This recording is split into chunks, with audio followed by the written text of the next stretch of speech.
Wow. I just learned about the Switzerland ski resort fire last night, and what a devastating tragedy. At a ski resort bar, a fire broke out that claimed the lives of 40 people, and over 100 have been injured. As of me making this video right now, those are the numbers that are reported, and it is just heartbreaking. And what made me want to talk about it is there's a lot of videos floating around of people that were filming the fire instead of prioritizing escaping it. So there's videos of people that were still actively partying while filming this fire.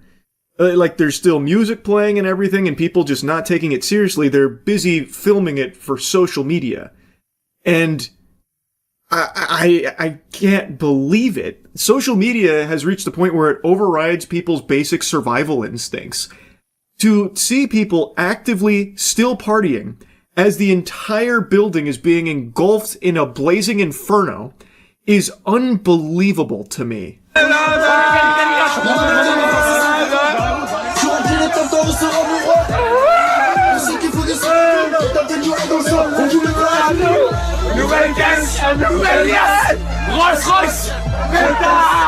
There's multiple videos like this, so you can see tons of people's phones are out here, so you get like a whole 360-degree video of this fire building until it is completely out of control, which doesn't take long. That's how fire works. And then people panicking, scrambling to escape, but for some it was just way too late. 40 people died in this. It's fucking tragic. And I still just can't believe that people would be like filming and partying while something like this is happening instead of escaping or helping others to escape as well. Like, maybe there were people that didn't know this was going on, and someone filming could have instead, let them know, like, hey, we got to get the fuck out of here or something. It's so weird to me that we've reached a point where people would prioritize social media updates as opposed to their own life. You know what's a lot cooler than a few handful of likes on TikTok? Being alive. I urge anyone watching this to remember that at the end of the day, social media is not the most important thing in your life. Your life is the most important thing in your life. So anytime there's something like a fire going on, don't think of it as like a potential unique content opportunity. I feel like so much of the world has become incredibly geared towards like content brain 100% of the time, when it just shouldn't be that way. You should always be trying to prioritize your actual life as opposed to like your digital footprint and whatever you do online and all that kind of thing. It's just very, very sad to see this. Celebration in the Swiss Alps shows the chaos as the deadly flames spread at a bar popular with young people and tourists. You can hear the screaming, people scrambling for the exit as the flames rip through the confined spaces of the bar Le Constellation. Swiss authorities say about 40 people were killed and more than 100 injured in the fire that began at 1:30 a.m.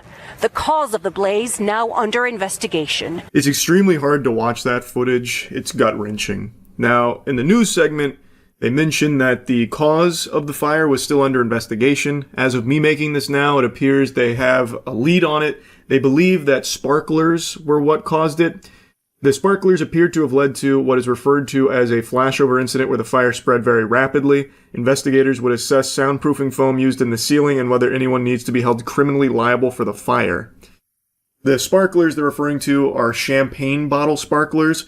Now, I've seen this picture floating around, which seems legitimate, but in the age of AI, I can never really be sure anymore. But I've seen this in quite a few different places, including actual publications. But even still, I always take everything with a whiff of uncertainty because, again, it could be, phony baloney AI. But in that picture, the soundproofing, the foam on the ceiling, that does match what appears to be catching on fire in the videos that were filmed. So, regardless, it seems like it was the champagne bottle sparklers that started this incident, and it spread the fire very rapidly. It immediately reminded me of the 2003 station nightclub fire, which killed 100 people, and the fire started in a very similar fashion where the acoustic foam paneling caught on fire during pyrotechnics. Here, the sparklers caught that foam on fire. Now, I believe the venue should be held liable. I do. Now, of course, I'm not a Switzerland authority, nor am I a fucking fire marshal or anything like that. I am a 5'6" homunculus layman. But I feel like if you are going to be selling champagne with sparklers on top, you probably also shouldn't have exposed, highly flammable foam paneling, where if a sparkler is raised a little too high, it can just cause all of it to ignite. That's clearly a huge problem and a big oversight to be combining these two things. It is a recipe for disaster. Now, I don't know if this was like the first year this bar did the sparklers and champagne thing or not, because if they were doing it previously, I'm surprised it wouldn't have happened sooner if the layout and the materials have stayed exactly the same. Like, that does seem to just be a glaring issue to have that there while also selling sparklers. But anyway, I saw in an article that one of the bar owners said that it's been inspected 3 times in 10 years and it passed the regulations. Again, I am a fucking idiot when it comes to this kind of thing, but that feels like a very little amount of inspection to be conducted over the course of a decade. I feel like, and keep in mind, I'm not the owner of an event space or anything, but I feel like in order to ensure the safety of patrons, you would want that to be inspected a little more often than 3 times in 10 years. A lot can change over the course of that period of time, so I just feel like in order to ensure due diligence and ensure materials are still up to code and everything's still, as it should be, I would have expected that to be a little bit higher. And I've seen people questioning, well, what are the regulations when it comes to this kind of thing there? Like, I haven't seen any reports on if there were, like, sufficient escapes, Like, maybe there weren't enough escape routes for people to exit in case of emergency. I haven't seen anything about that as of me making this video right now, so there's just a lot of question marks in the air. But based on the videos I have seen, it really feels like this venue will likely be held liable, at least in some sense, for the fire, because it doesn't make sense why they would even be doing these sparkling champagne bottles while having known flammable material on the ceiling. And it's not like the ceiling is like 50 feet high where it would never touch it or anything. You can reach it by holding the champagne bottle up a little higher than you normally would. Again, at least based on some of the videos I've seen. So, like there's a video of the guy hitting the roof or the ceiling that has fire breaking out on it, where you can see the paneling. He's hitting it while standing with his shirt. So you can easily reach that. So if you're selling sparklers, which can start fires, and you're surrounded by this not super high ceiling that is full of these flammable materials, that's a problem. So personally, I just can't imagine authorities coming back and being like, oh yeah, the venue's not at fault at all. This is actually, totally normal. Because it just doesn't feel like it should be. In that case, maybe we need to update the fire inspection protocol over there, because I don't think you should be mixing flammable foam paneling with fucking champagne sparklers. It's an absolute fucking disaster. And it's so tragic, man. It's just so fucking sad.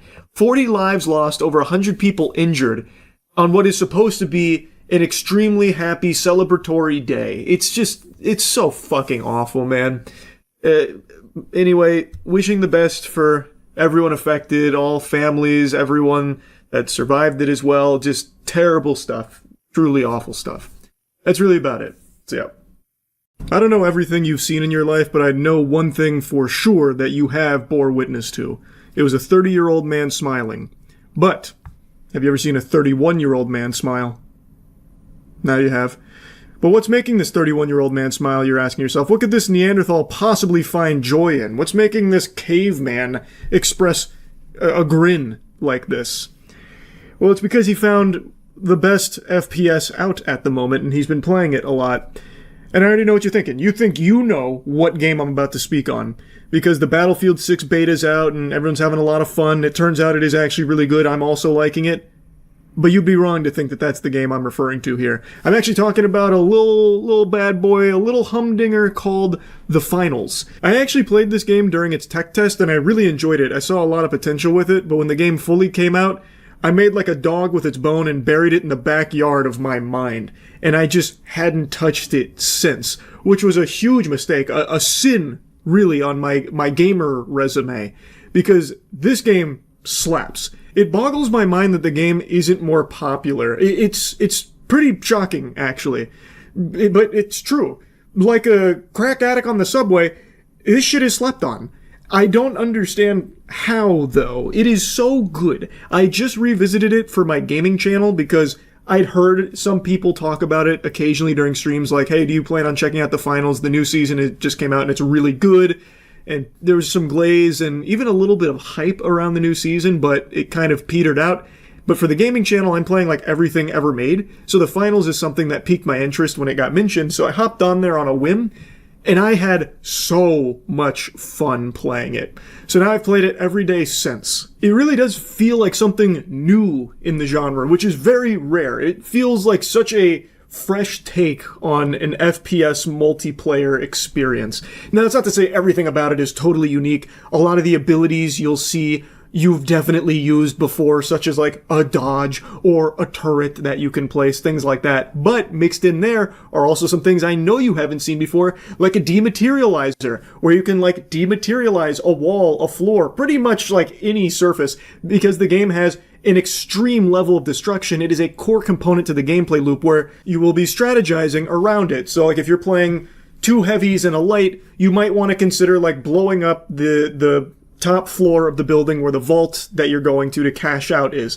The objective, I should explain, is a really cool objective I've never experienced before in a first-person shooter, where it is 3v3v3v3, and you are fighting to cash out a big bundle of money into a vault. But the vault isn't like a static thing. It can be moved. It has its own physics. So if you're playing like two heavies and a light, since the heavies are a little slower, it might be best that you bring that vault to a location that is easier for them to reinforce. So if it's on like the top floor of a building, you might want to consider destroying the top and middle floors to bring it to the bottom, so that way you can defend it better with the two heavies. Like there's just so much strategizing that goes into like just the destructible elements of the game. And I know destruction has become a marketing nothing burger buzzword because a lot of games will bill themselves as having destruction mechanics, but all it is you can blow up like a toilet somewhere and they're like, yeah, Destruction 6.0 is here. But in this game, trust me, it is big.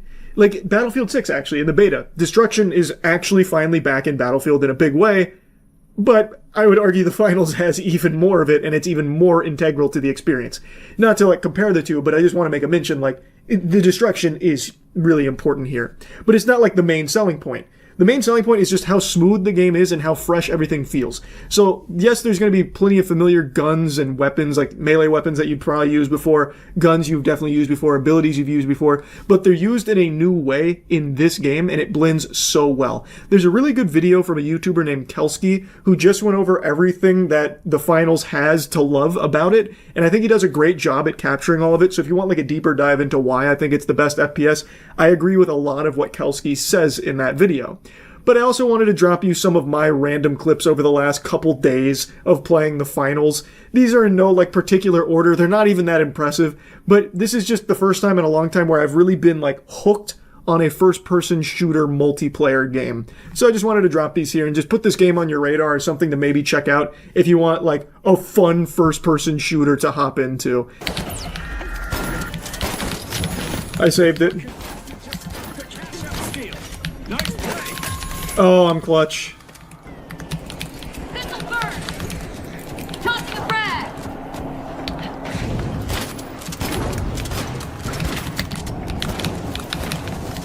I went the wrong way.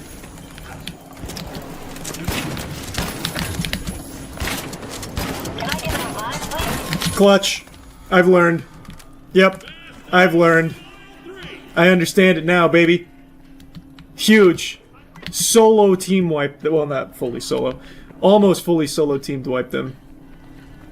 Actually, it might have been solo. I think I got the other guy too, didn't I? With the grenades. I know they're mad too. I gave them those vegetables. They said, no, please. Not that. Not the broccoli. Not the cruciferous greens. And I said, it's gotta be done. Oh shit.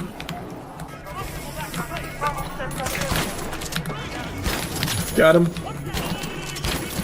Clean. You're welcome, boys. Yeah, one of them just left. They gave up. Easy dub. I think I really demoralized them when I came and just fucking clapped both of their cheeks in the very first vault. Wait. Got it. Double assist.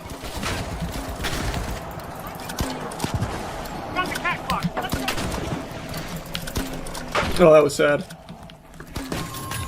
That was very sad. Wow. This guy's got 14 frags right now. Man might drop a 20 burger on their skulls. Just reload.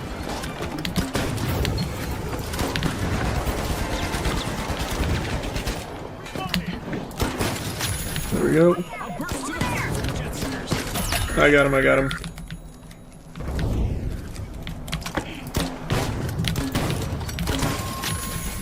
A little revive would be nice, maybe? Teammates back! We're down to the last 30 seconds. Which team will triumph? The teams need to push hard to secure their I'm victory. just gonna rip it right here, raw. Clean sweep, dirty intention. What a slaughter. I'm double digits. He's in 20 kill ballpark.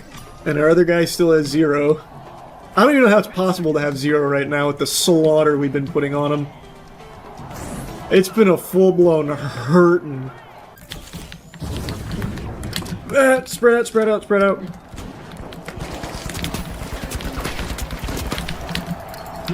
Clutch.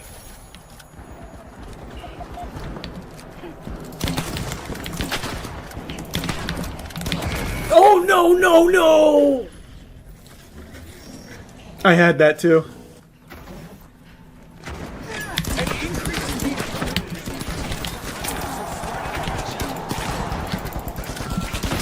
I got him, I got him. Deploying turret! Got him too. Clean. I got it, I got it. You protect us. Nice. Clean! Oh my god, that's strafe. Jolting you back to action! Oh! R.I.P. Rizzler, holy. Autistic Rizzler just got fucking sniped. I threaded the needle through there. Oh my.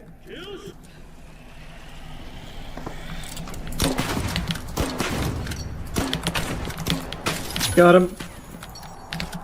Got him too. Oh, he's still alive. Nope, no he's not. No, he's not. No, the fuck he's not. Not on my watch. Let's go! That's a team wipe. Oh, that's my turret.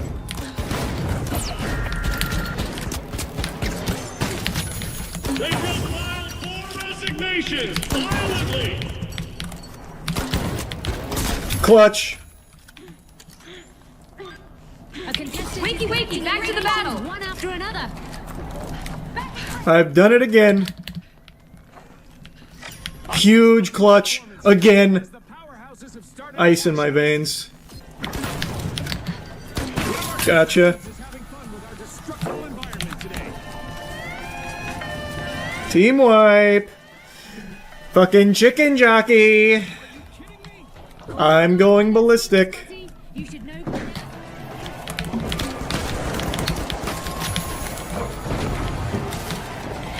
Easy. So easy! Bang! What an animal. What an animal. 8-0 in the final round. I absolutely farted on him. I straight pooted on him out here. Holy, that was easy. Damn, 26-3 I think is what that said. Nice, bronze 4. We're already cruising up the ranks. Initiating moisture.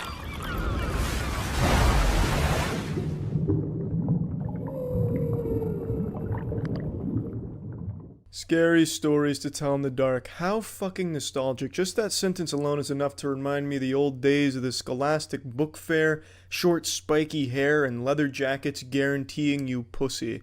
Scary Stories to Tell in the Dark is a classic, much like Goosebumps. Scary Stories was actually, the creature design was enough to send shivers down my boners. The creature design in Scary Stories I thought was fantastic. The way it was described, the way that you picture it, the way it was illustrated, everything about it just screamed, holy shit, to a younger viewer. And that's exactly what this movie does. It's such a faithful adaptation, and it doesn't pull any punches when it shows you the disturbing creatures. It goes pretty fucking hard. And for a movie that's clearly aimed at a younger audience, because it's pretty obvious the main characters are younger, there's no blood, there's no bad words, and the source material was aimed at preteens and teenagers, it goes hard. Like, it really does. There's brutal murders, there's deaths. The first kill especially is pretty goddamn disturbing. All without a single fuck being said or any drops of blood being spilt. It reminds me a lot of something like Are You Afraid of the Dark or Courage the Cowardly Dog. Like, Courage has a whole bunch of horror elements thrown into it that are actually terrifying to a younger viewer like me, you know? Shit your pants scary, piss in your own mouth. It's horrifying stuff as a child, as a young viewer. This movie has that same sense where if you're younger, you're probably going to be pretty fucking creeped out by it. But even as you're older, while you might not be having nightmares about it or anything like that, or calling your mom at 2 a.m. scared, you can still appreciate it because it's still really fun and it does a great job. Just like Courage or Are You Afraid of the Dark? Now, to be honest, I don't know what kids find scary or anything these days. I'm not exactly going around during Halloween and trying to scare kids and getting disappointed when they're not afraid or anything. I don't know what's scary to them. I feel like kids growing up in this day and age probably won't find this very scary, to be honest, because if you just mistype something on Google, you might end up seeing like an ISIS beheading video. There's a lot more access to genuinely horrifying shit. And even on YouTube, you can find unintentionally horrifying family-friendly content. Spider-Man butt-fucking Elsa's brains out in a bathroom. Things definitely can disturb kids by pure accident that they don't mean to, and it probably makes them not afraid of something like Scary Stories to Tell in the Dark. I don't know. I'm just spitballing because I feel like with all that access, they probably aren't going to be that afraid of it. But from my perspective, as a younger person, I know I would definitely be afraid of it. 100%. And I enjoyed it as a 25-year-old man. I thought it did a great job, and there were some actually pretty creepy moments in here. Some gross out shit that I thought worked well, and I just really had a lot of fun with it. The characters were good. I really enjoyed most of the characters. I thought some of them were pretty underutilized, so when they did die or go missing, you didn't really feel much for them because you didn't really know them all that well. Like, shit, it was pretty easy to forget some of the names, to be honest. It's just, I feel like could have done more with some of the characters. And other than that, there's just nothing I can complain about. I really enjoyed it. The atmosphere that it built was great. The set design was great. And I really can't go hard enough on how much I enjoyed the creature design. Maybe it's just because I am familiar with the source material. So seeing that brought to life on the big screen was nice.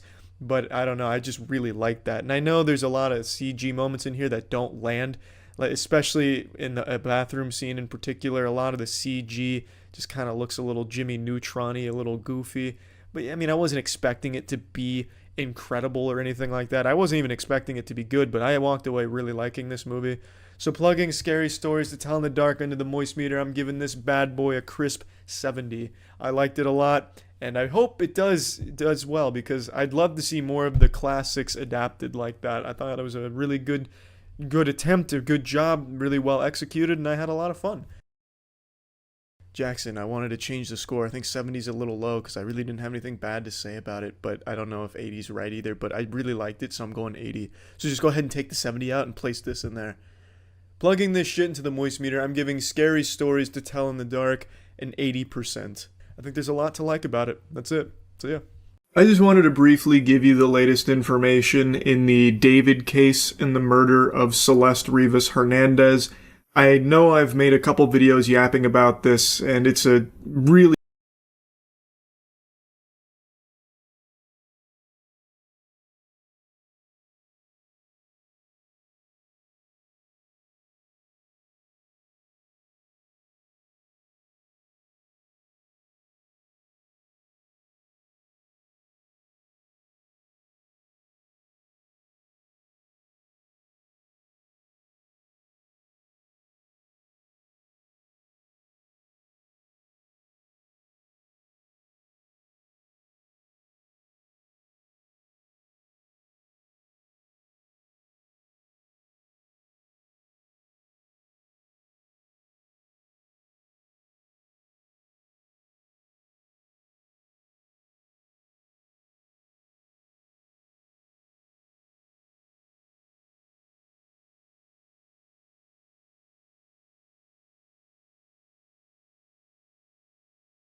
Alright, man. This new tactic that they're pulling out for the Epstein files that they're really digging in deep in the John Madden playbook for is unbelievably ridiculous, even by the standards the circus has already set.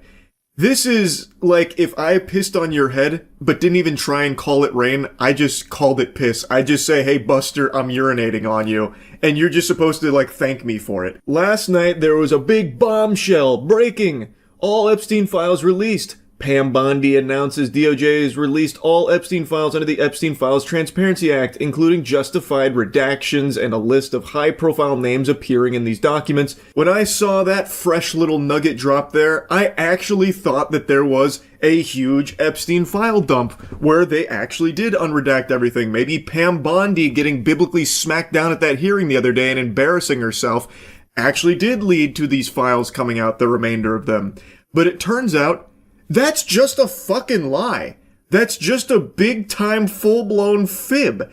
And of course, it was a speed run to Community Noted as people went to check, only to learn there are no new files. What's being referred to here are the same files that came out a few weeks ago, the 3.5 million files from a couple weeks ago. And now the new thing here is, I guess after Pam Bondi got fucking farmed on Rust by anyone with even a single semblance of a brain at that hearing, she huffed and puffed and then farted out a giant list of names from anyone that was even mentioned anywhere, which includes people like Janis Joplin, who died when Epstein was 17. So this has naturally been called out by a lot of people saying, to have Janis Joplin, who died when Epstein was 17, in the same list as Larry Nassar, who went to prison for the sexual abuse of hundreds of young women and child pornography, with no clarification of how either was mentioned in the files, is absurd, which it is. It's done on purpose with the sole intent of confusing and muddying everything here. They combined the actual, real, evil child sex trafficking clients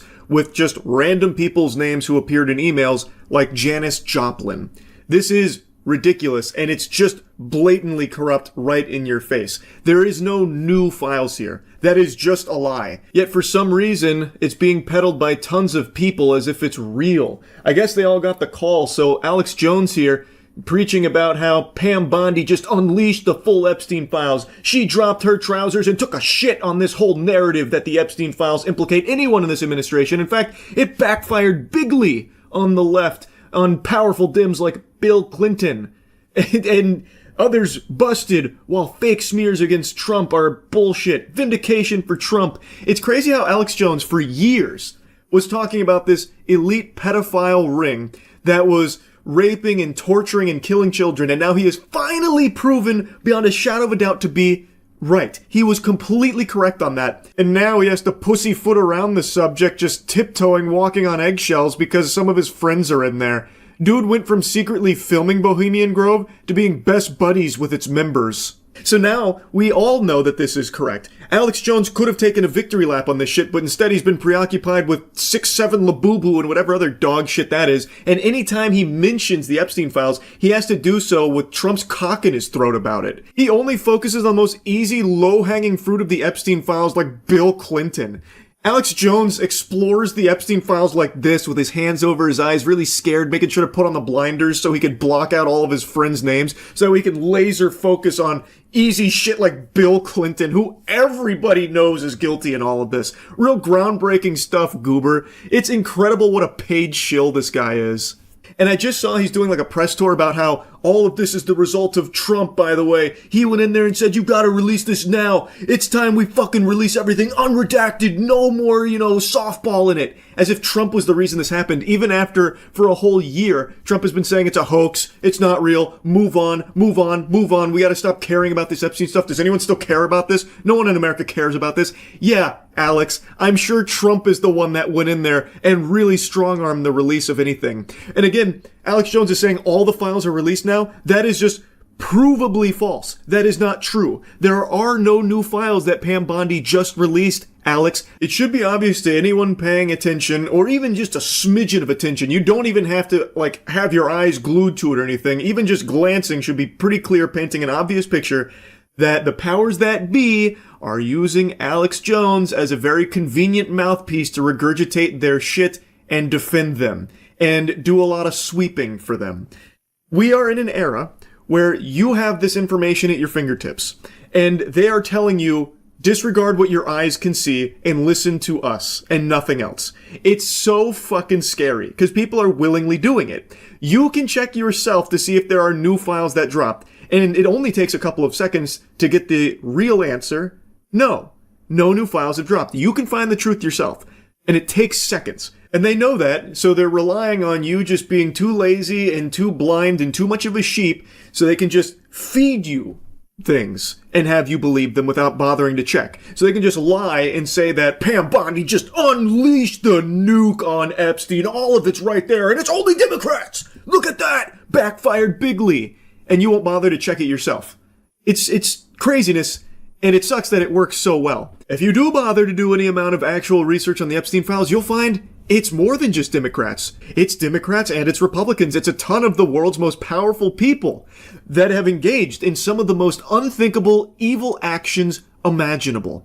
And these monsters, these fucking worms, treat it like a joke. CoffeeZilla just made a video on it. Howard Lutnick in particular, he's always busting a gut laughing anytime Epstein's even brought up. I am increasingly disgusted by the way this is all a big joke to liars like Howard Lutnick, who deceived the American public about the status of his relationship with Jeffrey Epstein. That guy was there. I wasn't going. Now he testifies under oath that he actually went to the island of the creep and brought his kids. We had lunch on the island. That is true, for an hour, and we left with all of my children. Nevertheless, every time Epstein is brought up, this guy can't stop chuckling. Here's Lutnick laughing again when Trump is addressing a question about Epstein. To talk about how to respond to the Epstein situation. I don't know. I could ask you that question. He thinks it's the funniest thing he's ever heard. And maybe it's because they really think we are buying it. Maybe it's because they think, hey, we're just going to get away with this. We can just keep, the lies are so brazen. They are literally laughing in your face about it.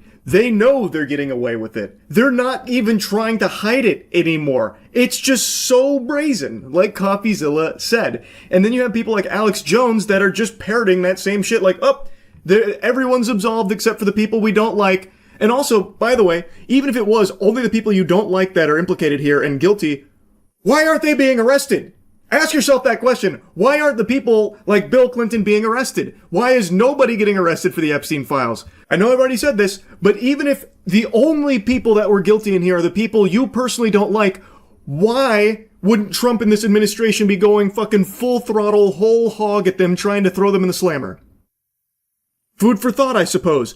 Perhaps it's because they know if they went down, it would put them at risk too, because it's not just the people you don't like. You are just so focused on the ones you don't like that you'll block out all of the other shit. You will not use your own fucking brain. Now, another big thing that's come out that it seems like a lot of mainstream media and a lot of Twitter personalities refuse to speak on is Epstein's potential ties to Israel. It's very weird. Yet no one really seems to want to talk about that connection. Why is that? I just find it odd how you have so many Twitter patriots and mainstream outlets that just outright ignore this potential connection of Epstein and Israel. And Israel is a very important subject in American politics, it seems.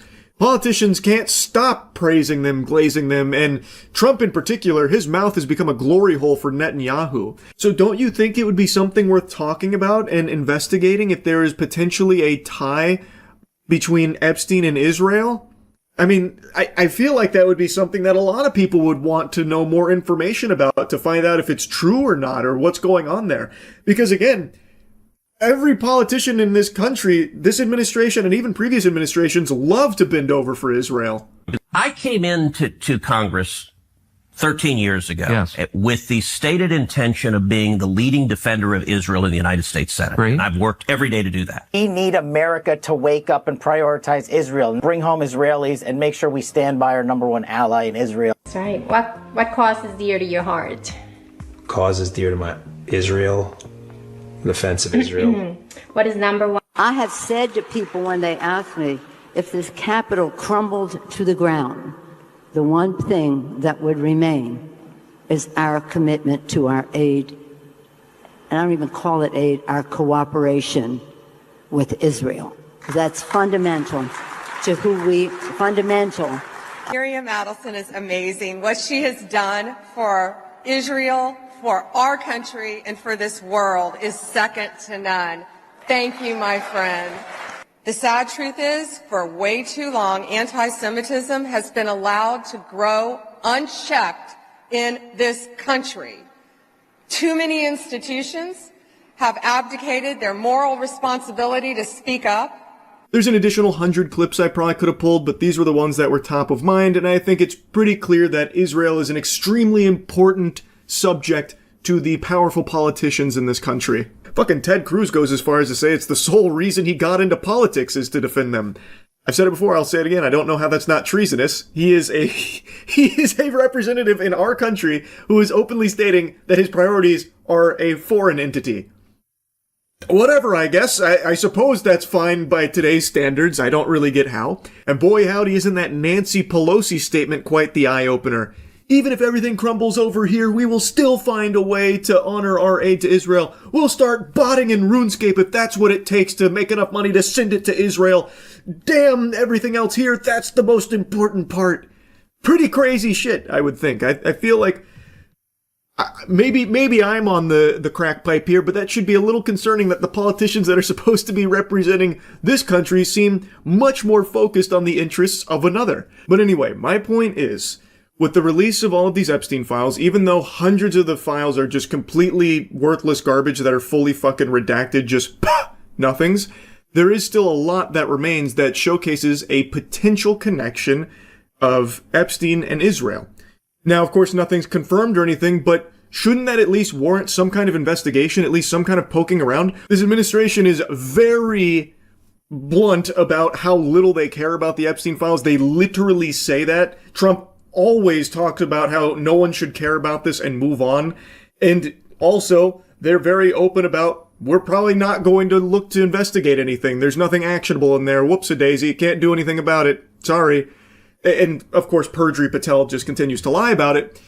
But anyone that actually takes a peek at it should at least find it odd that a lot of these outlets, like journalist outlets, a lot of politicians, and a lot of the paid shills online are not talking about the Epstein-Israel connection in any capacity whatsoever. And when they do talk about Epstein as a potential spy, they always make a mention of CIA, or, maybe not being a CIA spy, but never going as far as to talk about a potential connection to Israel.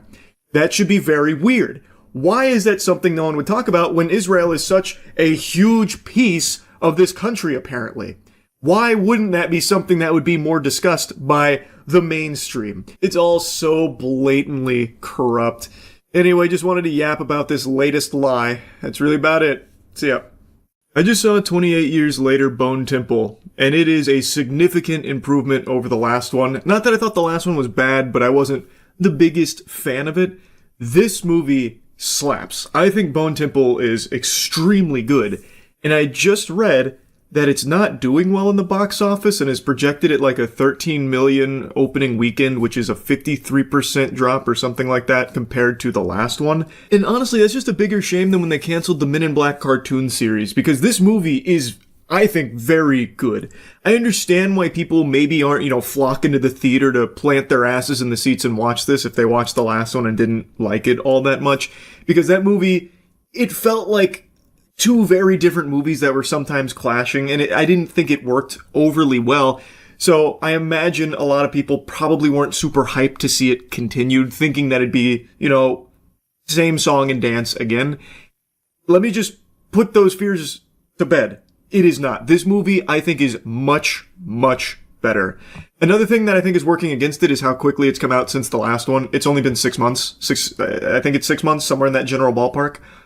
So it hasn't even been like a full year since 28 Years Later. So I think a lot of people think that this is like fucking DLC or something, or behind the scenes look at 28 Years Later, and marketing hasn't exactly been stellar for it. So I definitely understand there's a lot of contributing factors for its less than amazing performance so far on the box office, but I just need you to know this movie is like really good, and it would be really just a sin to not see this story concluded, because there is still more to the story, and the way that this one ends, I actually sat there and said out loud, holy shit. I am very, very curious to see where they take it, and I hope that we do get to see the finale of it, even if this doesn't, start picking it up in the box office. I hope they've just already got it in the can and are ready to ship it, because if nothing else, I really want to see it. So anyway, as I do now these days, I get into spoilers, so here's your spoiler warning. Alright, we're in. At the end of 28 years later, I mentioned a very silly, out-of-nowhere scene where you had basically the blonde-haired Power Rangers drop in and save our protagonist Spike out of nowhere. They come in and they just start, massacring some zombies using, fucking kung fu on them. One of them's doing, flips and shit, and it's just so wacky and tonally different than a lot of everything else we'd see in the movie. This film picks up right where that one leaves off. It's the cult of Jimmy, and Spike is now given the opportunity to join their ranks, one of the fingers, if he can kill one of the members. It's do or die, and he is getting toyed with by the Jimmy that is fighting him. But Spike is able to pull it off. He kills that Jimmy, and now he is forced into this lifestyle in the cult of Jimmy. It's led by Jimmy Crystal, who is an extremely entertaining villain. I thought it would just be, super goofy, over the top, and, cheesy, which has its own certain charm to it. But while he has, the characteristics of, some kind of cartoon villain, the way that it works in the universe of 28 years later, I think is just perfect. It's menacing, it's charismatic, and it's clear, there is a lot of fear that he is able to generate through just being so, unhinged and so, grand in, his performance and stuff. So, the whole thing is Jimmy Crystal is communicating with old Nick, Satan, and he and his hand, which is the 7 fingers, are going through and just offering charity to Satan, which is basically just killing people and torturing them, letting their screams be the music to old Nick's ears. And Jimmy Crystal is just very theatrical in it, "Oh, Nick, I can hear you in my noodle. What charity shall we provide? Ah, the shirt." And hearing me do that, you're "Oh, that sounds fucking stupid." But the performance here from Jack O'Connell, I believe that's the actor's name, is extremely good. So, when this is happening and they are torturing people, and it's gruesome, by the way, they do not pull punches on, the torture, they go fucking hog wild, it's, actually very intimidating. And you can see why the fingers, are afraid of their leader, whom they are convinced is the son of old Saint Nick, the son of Satan. There's fear, there's respect, and, the charisma. It's very, very well done. Jimmy Crystal was a surprisingly interesting villain. But I would say the heart and soul of this movie is Dr. Kelson. So Dr. Kelson, whom we met in the last movie after Spike takes his mother there, we follow him a lot. And he is deep in study and theory around the alpha zombie, whom he's named Samson. Samson is the zombie from the previous film who we saw just rip people's skulls off like trophies. He's brutal, huge, imposing. His fucking cock is slinging all over the place. You got fucking meat flapping in the wind. And he is the alpha in this territory. Dr. Kelson is studying him. He has this blow dart that puts him into an opiate-induced trance. And he's in a fugue state. And while he's there, he's calm. And he becomes addicted to it, Samson. So now, in this film, we see Samson is actually approaching Kelson, of course, not friendly, "Oh, hello, neighbor. May I have some more of that morphine cocktail?" But he approaches him in a way different than other zombies. Instead of charging at him mindlessly, he charges at him, but then kind of stops when he notices that blow dart that he knows will put him into that state. So Dr. Kelson picks up on that and starts administering this morphine cocktail to him, and Samson keeps coming back for more. And over time, as he's getting more and more comfortable, they become friends. Not friends in the traditional sense, but Dr. Kelson is now treating him as he would any other patient. And it's so fucking fascinating. I would say the main character of this movie isn't Spike, like it was in the last film. Spike is a big character here, but he takes a backseat to every other character. In fact, I wouldn't even say he's the most prominent character in the cult of Jimmy. I'd say that belongs to another one of the fingers named Kelly, who kind of protects Spike because he's not the strongest warrior. He did kind of just get lucky in killing that previous finger, and he doesn't want to be there, and she notices that and tries to protect him. She, I would say, is actually more prominent in the fingers than even Spike. But again, I really think the main character and the beating heart of this film is Dr. Kelson. And I didn't expect to be as drawn into this narrative of maybe curing the infection as I was. Because in a lot of other zombie things, it's like this one eureka moment where they just like kind of cure the infection. But here, it's very interesting because Kelson's not setting out to cure the infection. He's setting out just to try and better understand it. So he starts to wonder, like, well, does the virus replace the mind or does it just cloud it? What are they seeing? What is Samson seeing when he's murdering babies and shit? Because the babies don't pose a threat to him, what would be compelling him to start murdering them mercilessly? And he starts viewing it more as like a psychosis and trying to treat it as such. And we see Samson, still very much infected, still very much the alpha. He's able to start being less clouded and actually gets out a word. He starts remembering things from before the infection. And it's just such a gradual shift that doesn't feel silly or like, you know, just for the sake of plot convenience. It was really fascinating and it was done super well. I just, pretty much everything in Bone Temple, I think is an improvement over the last one in every possible aspect. I think it's a lot more gruesome. The action is a lot better. I think also does a better job in the horror department as well. I think it's more unnerving. I think you get more invested in the story that's going on because you care more about what's happening here. And it feels like it's setting itself up for some huge conclusion with the way that this one wraps up. It's very exciting. The first film, I felt a lot of it was style over substance, where they tried to do these very like artsy, almost like pretentious shots that don't really do a whole lot in the context that they're used in. Here, there's still a lot of great style, but there's a lot of good substance too. It's a really interesting journey that I think fucking crushed it. And there's a really, really fun section with an Iron Maiden song and like a crazy choreographed dance and shit. It's so good. I really thought Bone Temple was amazing. And it is so sad that it's not doing well. I hope that like word of mouth will help it pick up and start to perform better, because it deserves it. But now, I don't want anyone going into this thinking that it's a perfect film, because it's definitely not, especially when you put it in the framing of this being the second film in a series. It becomes kind of questionable why they're so like kind of disjointed. They don't fit super well together because, like, for example, Spike's father, who was a very big component of the first half of the previous movie, he's not even mentioned in this one at all. And this isn't even really Spike's story anymore. We're exploring, you know, true evil with Jimmy and his gang. And also, you know, Kelson learning about the infection. But I don't think that's the biggest deal in the world. There is something that I did kind of find a little disappointing. The fingers, I understand there being a bunch of them. You can't really like flesh them out. They are kind of just one-dimensional. I get that. But what I really didn't like is that it's established that these fingers, the other Jimmys, are extremely strong. The strongest people that he's come across.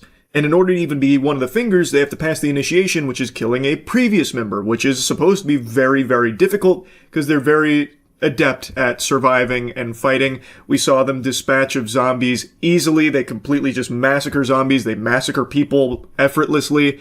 There was even like a duel when they came to a small settlement where one person, Jimmy, said, "You can join us if you kill one of the fingers here. Choose your fighter." He chose someone, and the girl completely outclassed him and annihilated him. So they are established as like really strong fighters. But towards the end of this film, they are easily killed. So like one of the fingers is able to kill all of the others with like single moves. And I'm not talking like elaborate moves or anything. It's just like this and like this. And it wasn't like surprise attacks or anything. I guess one of them was, but the others weren't. It was, you like slapped one of them, then stabbed. And then the other one stabbed. And it's like, that's underwhelming because this whole time we've been led to believe these fingers are maybe not equal in terms of fighting prowess, like maybe this one finger that's betraying them is more talented than the rest, but it should still at least be some kind of fight, some kind of like climactic showdown, I would have thought. It just feels like they were strong when it was convenient for the plot, but then really weak when Spike needed to survive or when they needed to wrap a certain thing up. That just felt a little deflating to me. I would have liked to see them be able to show why they're even fingers in the first place about being strong fighters. And there's a couple other individual scenes I don't think worked overly well, but it's not it's really not like a big detriment to the film or anything at all. Like I said, I think the movie slaps overall. I was very impressed and pleasantly surprised at the big improvement between the previous 28 years later and now this one. And like I said, I really would like to see how this story concludes. Anyway, though, that's really about it. See ya. Rescuing snapping turtles and investigating illegal owl taxidermy. That's a good title. Got a fucking supervillain in the forest, eh? Discount Jeremy Renner? So how much power does Josiah and the Northwoods Law command? Like, can they come in hot, just kick your door down and throw a flashbang and steal the owl? This looks like a guy that would illegally taxidermy an owl. He doesn't have a daughter. You were lied to, Josiah. Don't fall for it. He's got 10 more owls inside. He wasn't supposed to be having this stuff, and why he forfeited it so easily. Well, I mean, what did you expect him to do? Go down in like a fucking blazing glory, fucking firing an assault rifle out of his window, trying to defend his owl taxidermy? Like, if the cops show up and say, hey, you can't have the owl, I don't think he's gonna be fucking deploying tear gas and taking the owl parts and running away like a Scooby-Doo villain. I mean, I don't know if he knew or not, but I don't think it's gonna be some kind of grand send-off, the captain going down with his ship. No, okay. They're gonna arrest the kids. Checking a fishing license. Do you have your fishing license? Yeah. Okay, perfect. A fishing license? What the fuck? I done been fishing 20 years.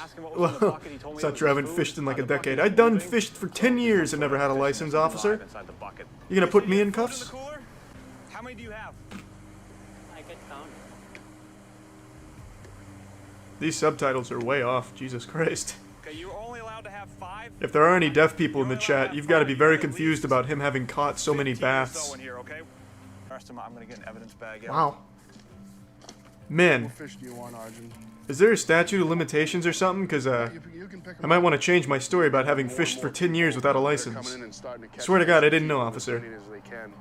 All those ass-eaters that I was catching, or whatever the subtitle said. Man, these guys are all over the place. Land, sea, and air. The conservation officers Fuck yeah. lobster traps. That thing's a big animal. Yeah, yeah. It's a fucking ox. That's what was used on the Oregon Trail. You bet your ass they're big. Oh yeah, you want some of that? Come on. Are all animals deathly, not allergic, but is poison deathly to all animals or just dogs? Or, I'm sorry, is chocolate poisonous to all dogs? Yeah. Chocolate. I missed the most important word in that statement. I could have missed every single other word and it would have made sense. But is chocolate poisonous to all animals or only dogs? On the flip side of that, back to the original question, is there any animal immune to poison? So what does this have to do with like owl taxidermy and fishing? Unless these are fishing enhancement drugs that are against the Geneva Convention. Like steroids for fish. Well, this was uncharacteristic of the Northwoods County super law firm for taxidermy repossessors. Tackling a bear feeding problem. Thought they actually tackled the fucking bear. I was gonna be blown away. Oh shit. Get the fuck out of there, Affleck! Billy the Exterminator's gone rogue. Oh, Jesus, run! No! Was it trespassing or something? Officer, I haven't had anything to drink. I just wanted to go talk to my wife. I forgot about the restraining order. Am I being arrested? Am I being detained? He doesn't even want to look at the officer. Fuck you, man. Oh man, he really was cheating on his goose wife. You just had to get the police involved, didn't you, Linda?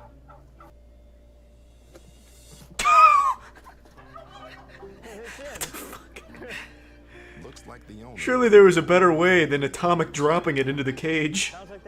He's getting a mouthful right now from the other one as to why he left, so...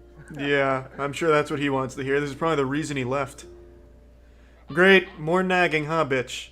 God, I can't wait to break the fuck out of here again, and hopefully Officer Josiah the Madman won't be on duty. The female bear due to his PTSD from the war. You imagine being outranked by a bear?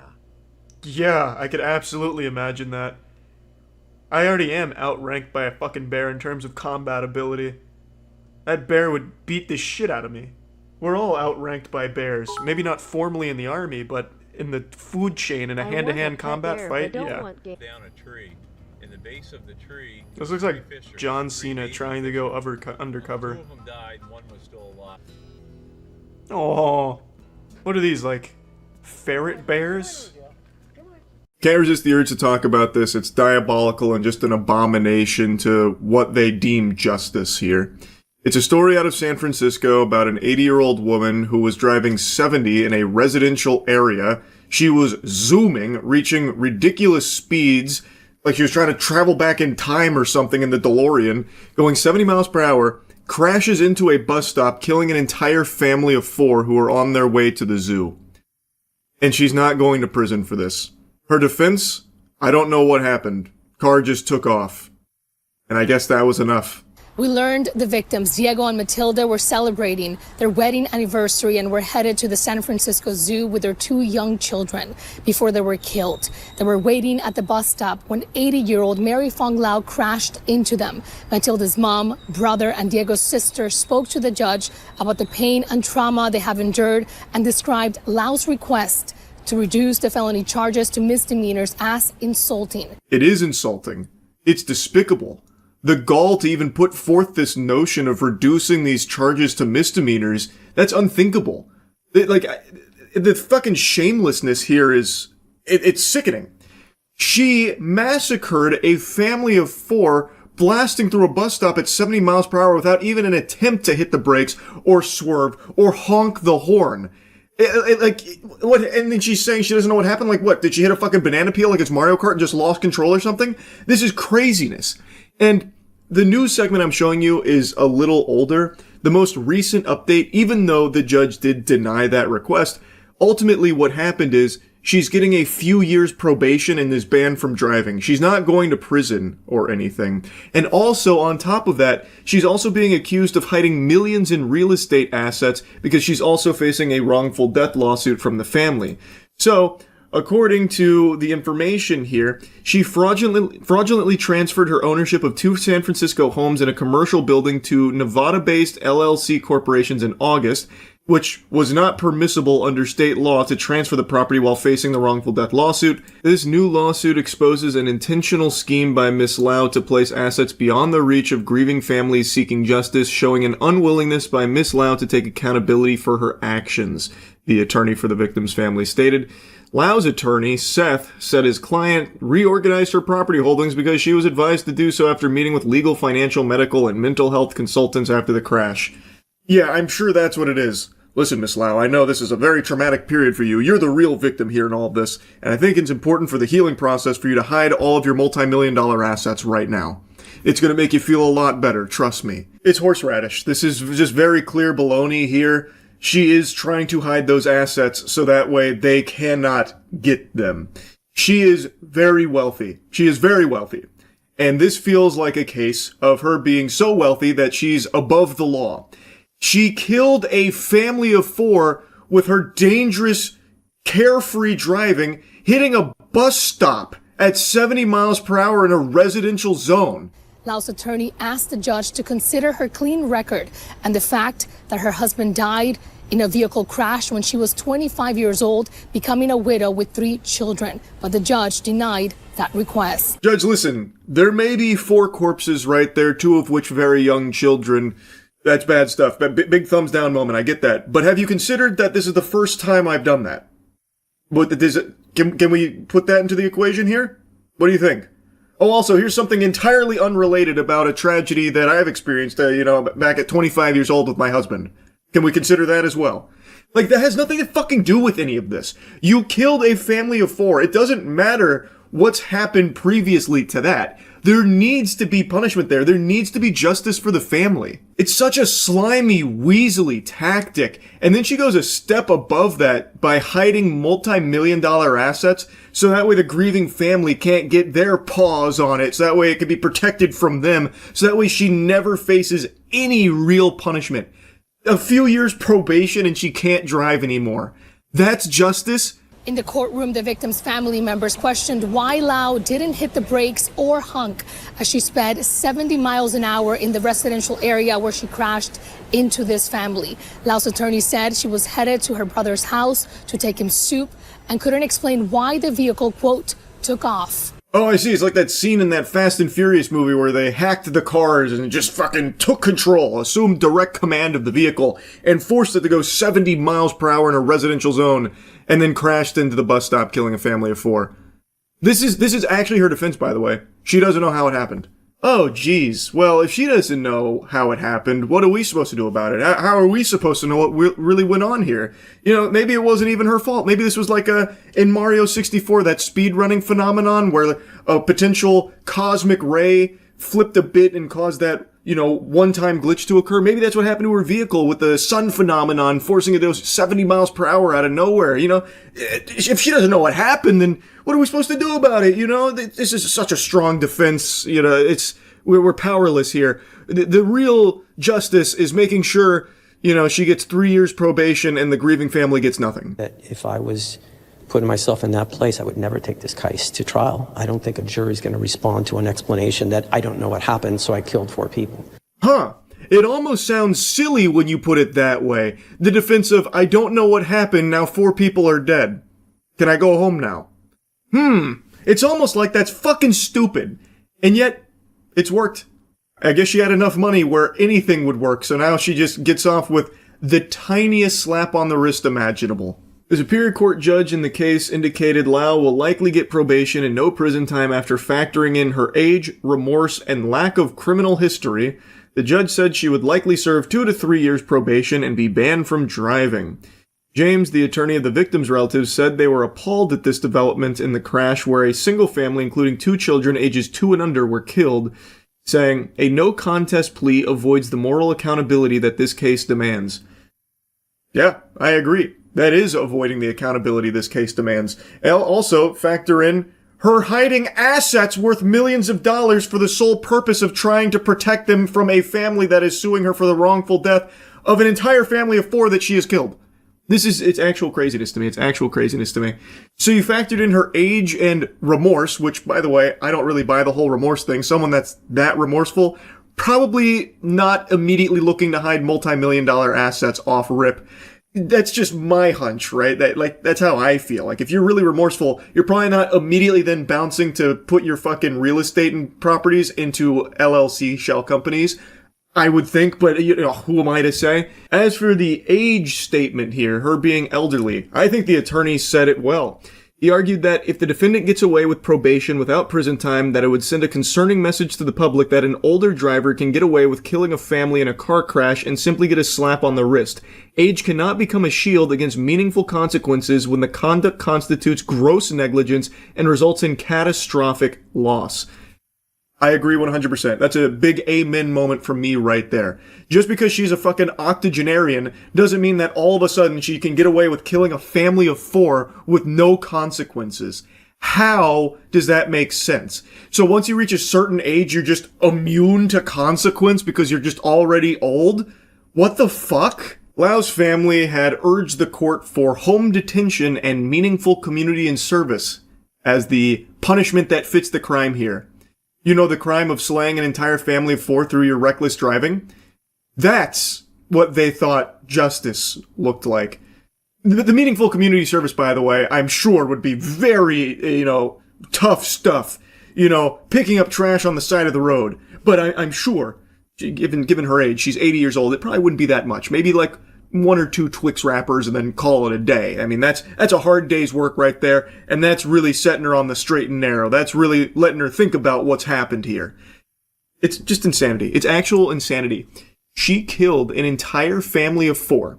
She has no real defense of it. It was reckless driving, going 70 miles per hour in a residential zone, hitting a bus stop with not even an attempt to brake or avoid it, or even honk, which says to me that she was truly not paying any attention at all. She was extremely zoned out, maybe on her phone, maybe preoccupied with something else, I don't know. But it is reckless driving, and it led to the death of an entire family.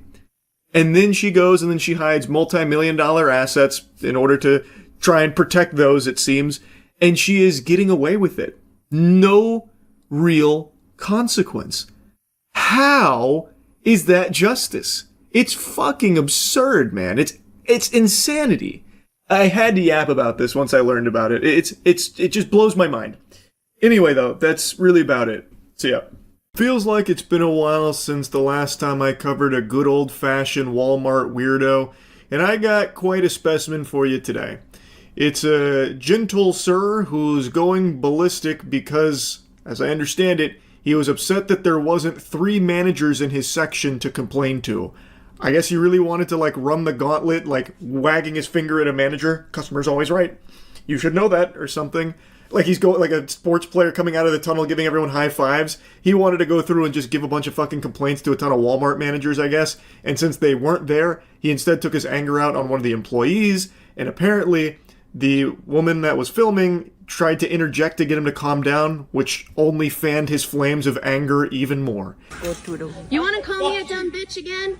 Dumb bitch? Okay. Fuck you. So, I'm recording him for... Let me tell you what I've accomplished. Do you have a son? I don't have any children. I haven't found a capable mate.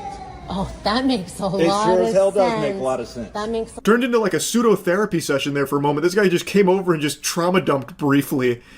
So she asked, do you have a son? I imagine she was going to ask, do you teach him to treat people this way?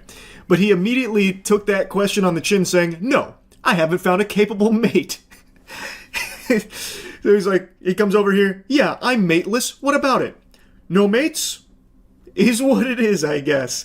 And then he even says like, yeah, it does make a lot of sense actually why no woman would want to be around me. I get it. Yeah, you know what? That does sound about par for the course. I'm over here just fucking spitting and shitting in a Walmart because there's not enough managers for me to be yelling at. Also, just the sassy way he says it sounds like a child during a temper tantrum. No, I haven't found a capable mate.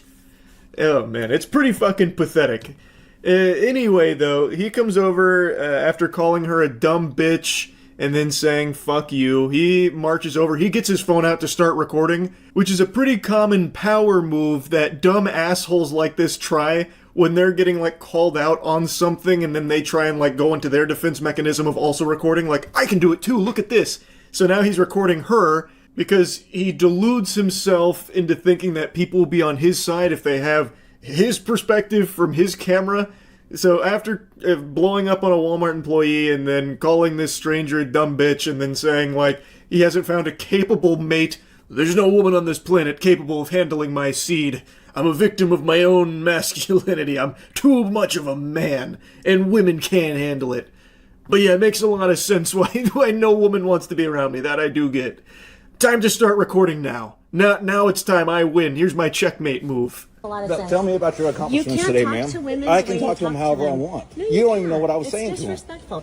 Look, you're standing up. To me. You're a large man. You involved yourself in something that's not your. It's not your business. It's my business to protect other women. No, it isn't. It's not. I wasn't abusing them. You have nothing. You have no idea what I was even saying to them. No, you just wanted to get involved. It's verbal abuse, and if I'm a woman and you're verbally abusing a woman, I will stand between you and them every time. And do what? Do you want to talk about it outside? And I'm going to stand between them. You want to go outside and talk about it, stupid? So here she's kind of laying the foundation for what led to all this. He was being rude to an employee, she stepped in, and then all of this started blowing up. And now tough guy here's like, so what are you going to do about it, huh? You want to take it outside? He must have analyzed the surrounding area, making sure there was no men nearby that might take him up on the challenge, no doubt. So now that he's confirmed that it's only this woman and the other female employees, now he feels like a real big guy saying, let's take it outside then. Do you want to take it outside, huh? Now, something I want to mention is he's only just started recording. This is the intro to his video from his side of things. So they didn't even get all the prerequisite lore of him being like an asshole to the Walmart employee or what led to this interaction between him and the woman filming. So when he shares this with his fucking Facebook group or whoever he hangs around with, if anybody at all they're going to see is their goofball loser-ass friend going up to a woman, asking her, do you want to take it outside, challenging her to a fight. Wow, bud, I'm sure this one's gonna bang. They're gonna be cheering for you. A big round of applause. Somehow the video he himself is recording makes him look even worse than the full video does. Because now it's just him as like a highlight reel challenging a woman to a fight at Walmart, basically. Guys, do y'all want to get trespassed? No, I want to find out who's the manager for the section. He's being She's verbally involving abusive herself in to something that's these not her employees. business. She should just go about her business. And he's being aggressive. Calm down. Bye. Was I abusing you? I said he was being verbally abusive. Was I abusing yes. you, or was I complaining about the manager? Don't lie. He was using language and everything. That's right. Why did I get mad? Because you're supposed to have 3. Because your manager can't do their job. That's why I got mad. A little bit, or I will have your sometimes could be. That's pretty much where the video wraps up right there. The other employee comes over and just threatens to trespass both of them because of all the commotion here, so they get separated. And that's kind of where it is curtains. So the context clues here. If I'm understanding correctly, he was mad because there wasn't a manager there, so he took his anger out on the employee for the lack of manager, saying that there needs to be 3 of them there, I think. 3 managers, maybe? Which to me seems excessive. Why would you have 3 managers in a single section in the store? Unless he's like this raid boss of cringe, like the top tier male Karen, that they need 3 managers just to like wrangle them in, to like hold them down. I feel like that's just way too many managers to allocate to one spot. But maybe he meant like there's supposed to be a manager here and then 3 employees? So he needs like a whole army to take care of him, to like fluff his nuts or something? I really don't even know what the whole complaint is here in the first place. Because clearly there are employees in this section. He was just berating one of them about the lack of manager, apparently. So like, you did have people there to help you. I don't know why he needed to like escalate it and get even angrier at the employee for what I imagine is something very trivial in the first place. Now, the woman who filmed this did make a follow-up to it to give like a little more insight onto what happened next. They did like go their separate ways, but apparently he kept carrying on, and according to her, he was escorted out of the Walmart. Not super willingly. He wasn't, very enthusiastic about that, and she did mention that police were involved with that. Not overly surprising. That checks out. That makes a lot of sense. Much like him not being able to find a capable mate. That also does make sense. And I'm going to let you in on a little secret real quick. Here, come in close. I'll whisper it in your ear. Anyone who says capable mate probably is doomed to be alone forever. You're already kind of too far gone. You are so lost in the fucking sauce. You are probably already a douchebag and already kind of just in a loveless position. The only salvation that you can find is crawling yourself out of that hole that led you to thinking that that's a normal thing to say. No sane person is going to be talking about like, yeah, the reason I have no kids at this age and I'm not in a relationship or anything is just because I haven't found a capable mate. That's just so fucking odd. What a peculiar thing to say. You immediately raise eyebrows with that kind of shit. So that's just a little, free tip right there. Don't end up like this guy. I think it should be a pretty easy fate to avoid. But anyway, I just wanted to yap about this a little bit. It does feel like it's been a while since the last time we analyzed a wacky Walmart meltdown freakout type thing. So anyway, that's really about it. So yeah. Anthony Sullivan here. I'm not thirsty, go fuck yourself. Let me tell you why aliens visit our planet from time to time. They come here to study our smart mops. The smart mop is an ancient Mesopotamian artifact that we've recently started to manufacture. Allow me to show you how this bitch works. First get the mop wet, then drop Chucky Finster's hair right on your mess. Whether it be misplaced diarrhea or fluoroantimonic acid, it's no match for the smart mop. Now the most incredible feature of the smart mop is you can actually use it for a game of limbo. Feast your eyes on this. I'm the fucking limbo champion. You can shove the smart mop up a crocodile's asshole, absorb the ass juice, put it in a glass and save it for later. It's the perfect beverage for any meal.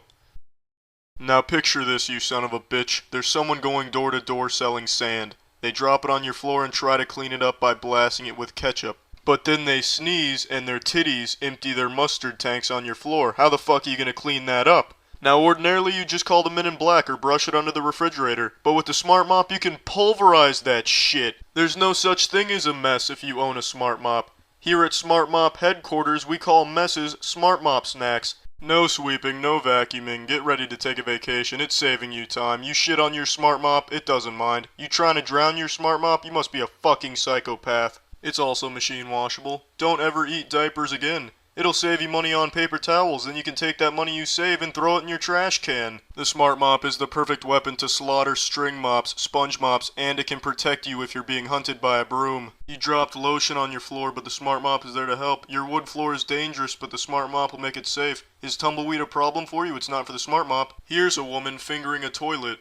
And here's a Smart Mop cleaning up the bubblegum squirts the toilet left behind. Read a poem to my wiener, and I'll give you $20.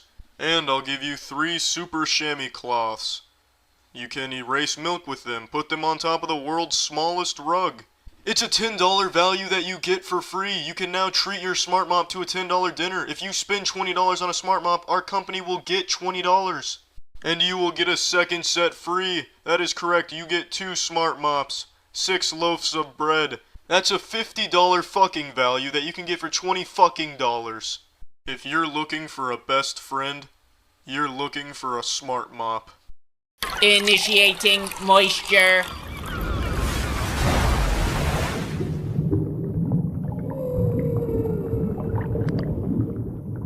The Boys is an Amazon show, brand new, and it's about superheroes, baby. And I'm totally fine with that. I know a lot of people like to pretend that they're above superhero movies. Oh, such juvenile enjoyment for simpletons. I would never sully my exquisite palate with superhero movies. Oh, disgusting.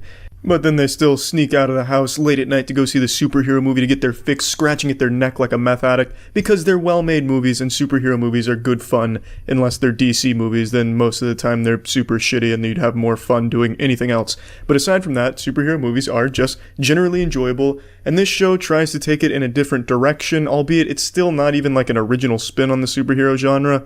It's, what if the superheroes were assholes? What if they weren't infallible good guys? It's a realistic look at what would happen if superheroes existed in our world. And while it's not original in attempting that, it's definitely the best at its execution. It's really, really well done. And definitely the most realistic look at what would happen. The superheroes are egotistical humans. They've been told their whole lives that they're gods and goddesses. It's highly marketed. They're backed by a mega corporation Vought. Every move they make is calculated. They're there to make money. They are celebrities, icons, and that's kind of it. They're big, corrupt assholes, though, behind the scenes, and then a group of boys get together after a traumatic event, and they all try and hunt and take down superheroes to expose them for what they really are, assholes.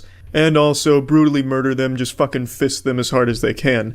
And it's really just so well done. I enjoy it start to finish. At first I thought it was just going to be like a dark comedy with edginess here, you know, oh, here comes some one-liners, blood, gore for the sake of blood and gore, shock for the sake of shock.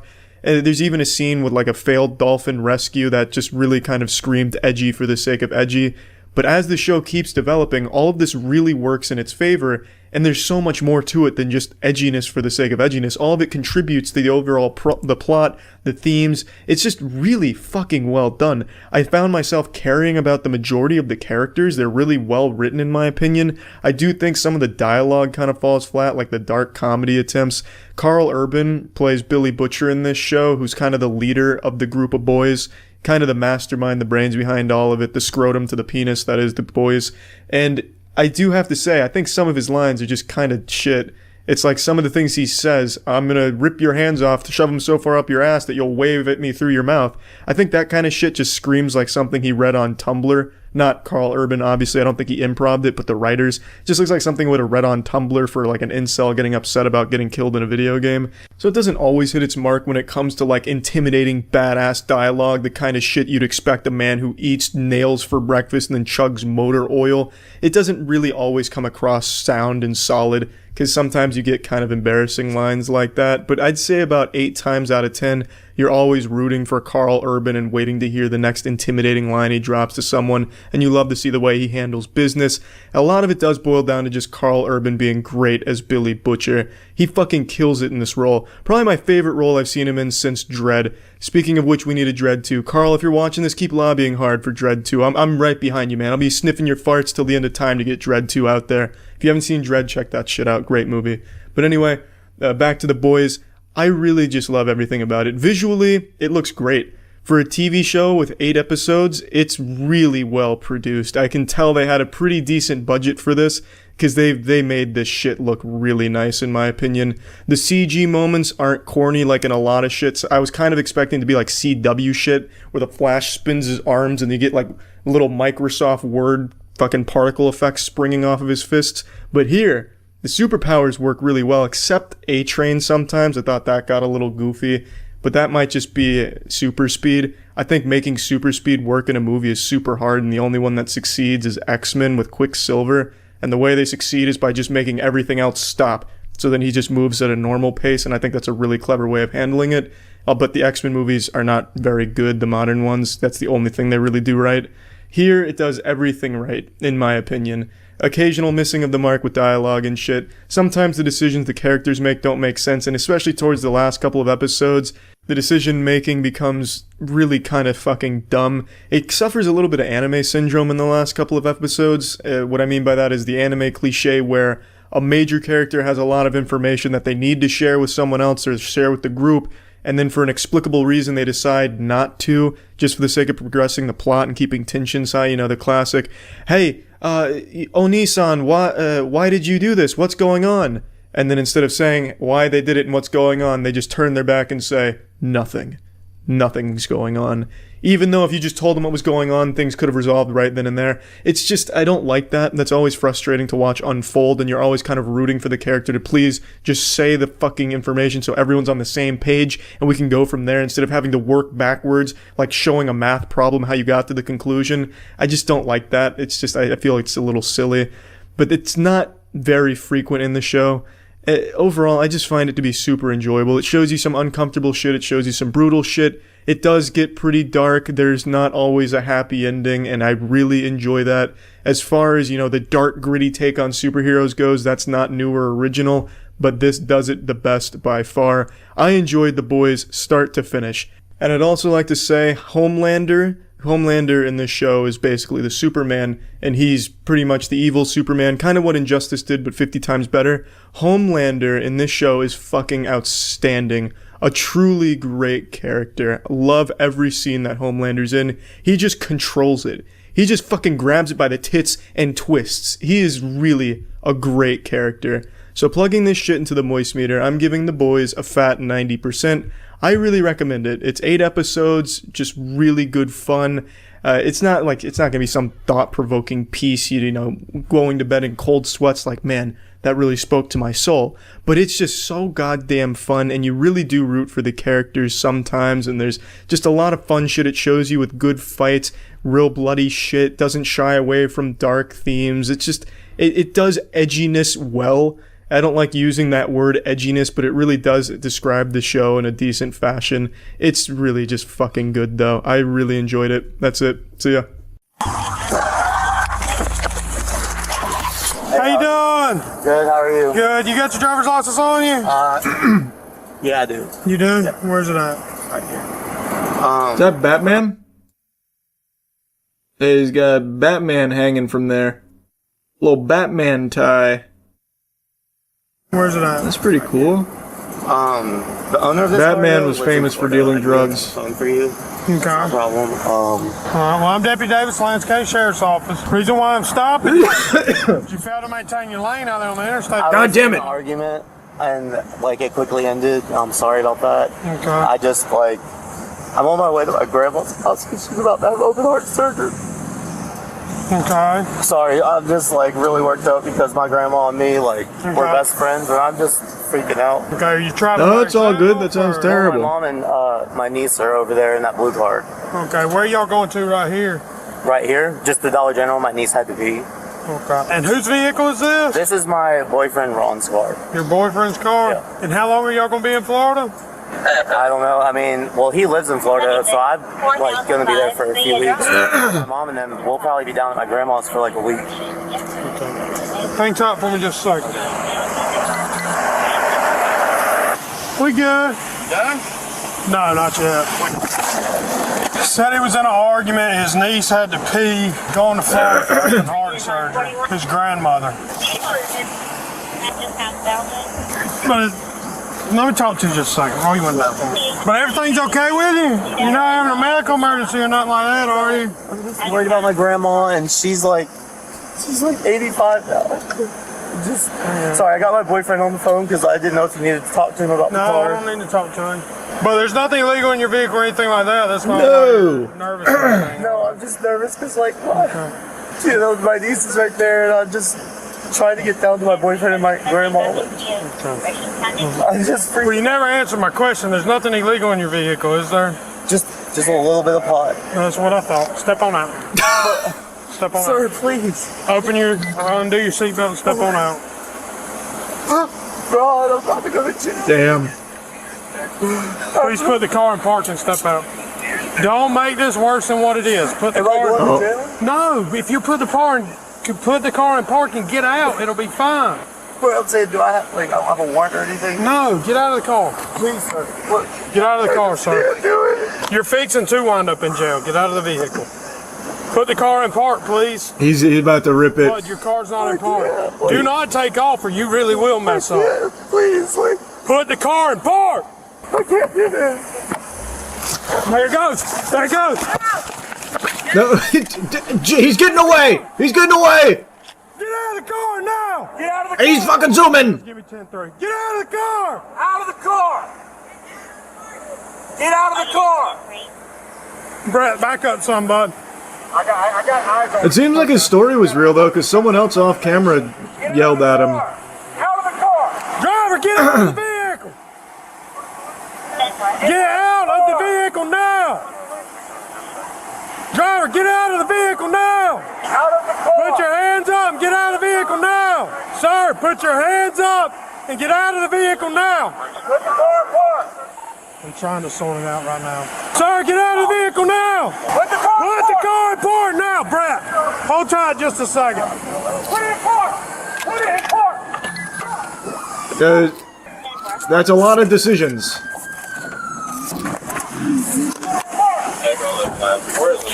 He's got the sticks up. Oh shit. Highway operator, let's interstate.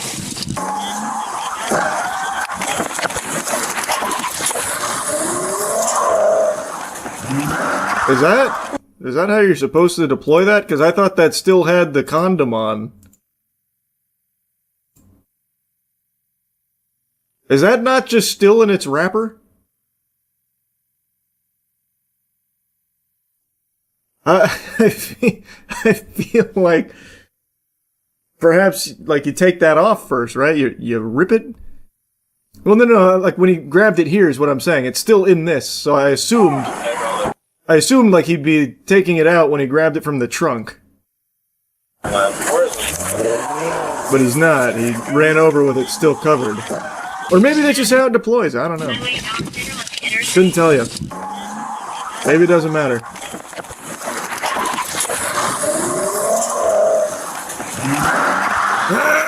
Took off, he almost hit me with the car. Go.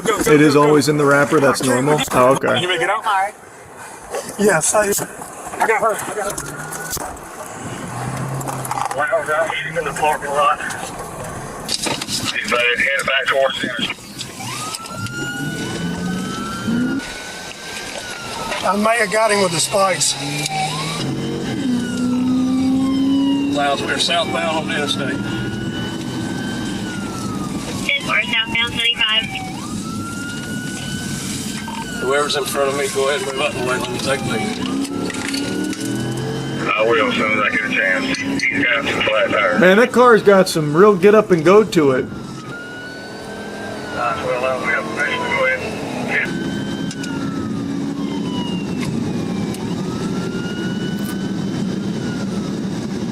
get him started. Oh, wow. Yeah, those two flat tires really making themselves known now. He's got a black right tire that's bent where I'll take off that. Fast check up top. We're the 9 southbound speed about 100 miles an hour. Let's go ahead and give us some units in the file with some more street. Jesus. Think about it. Your state patrol. Take 2 9 12. Go ahead, too. Go ahead, take him out. He's all over the road. He's like 10 feet from one other vehicles. Oh, that's the pit maneuver.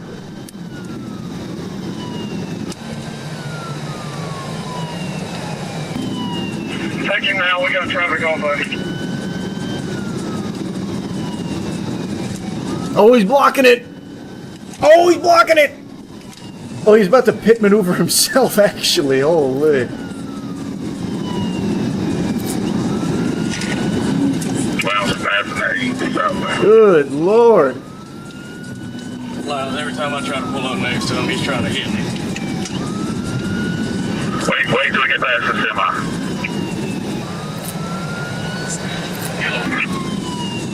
Hey, Barney, I'm looking at the where.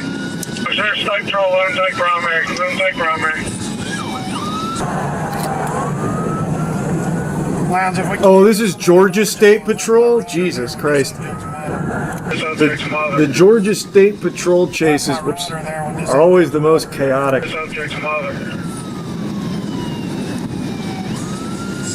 This cop car probably has fucking wings on it or something to glide. Clear level, right there.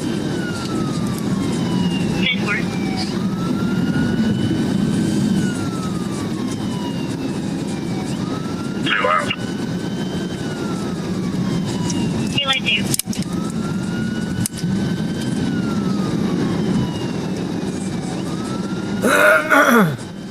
What's the speed, Jared?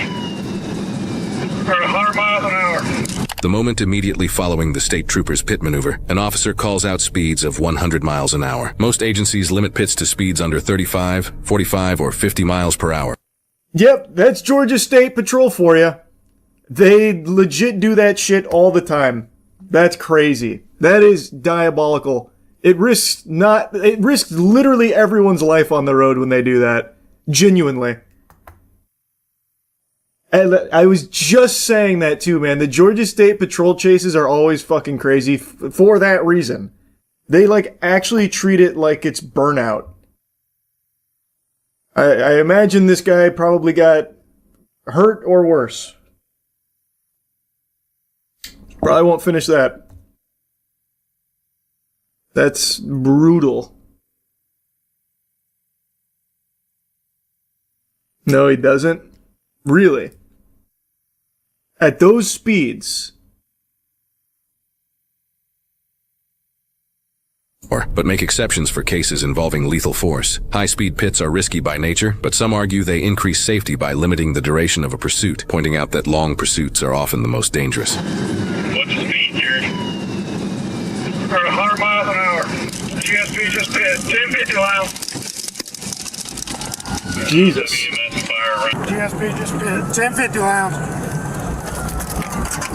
Using Dashcam and Google Maps, we found the trooper's average speed 5 seconds before the point of contact with the suspect's vehicle was estimated to be 103.9 miles an hour. Georgia State Patrol's pursuit policy is one of the most lenient in the entire country, having no limit on speed and instead deferring to officers to decide what is reasonable, which is what allowed them to legally proceed with the pit maneuver. Similarly, Arkansas State Police state the most dangerous thing for a trooper to do during a pursuit is nothing, noting that, like a mass shooting, the priority is to stop the threat to the public as fast as possible. It's like following an active shooter in the mall or an active shooter in a school and hoping they're a bad shot. Round WMS fire around the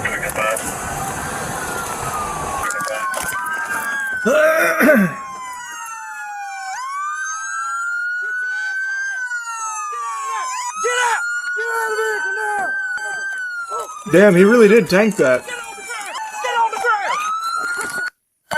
What's that car's crash safety rating? Holy.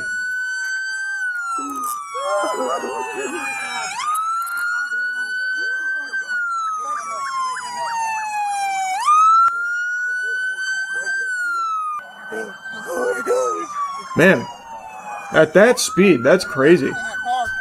Not only is he alive, he's like not hurt or anything, it seems. Looks like his nose looks like his nose is bleeding, that's it. Jesus. Oh my gosh.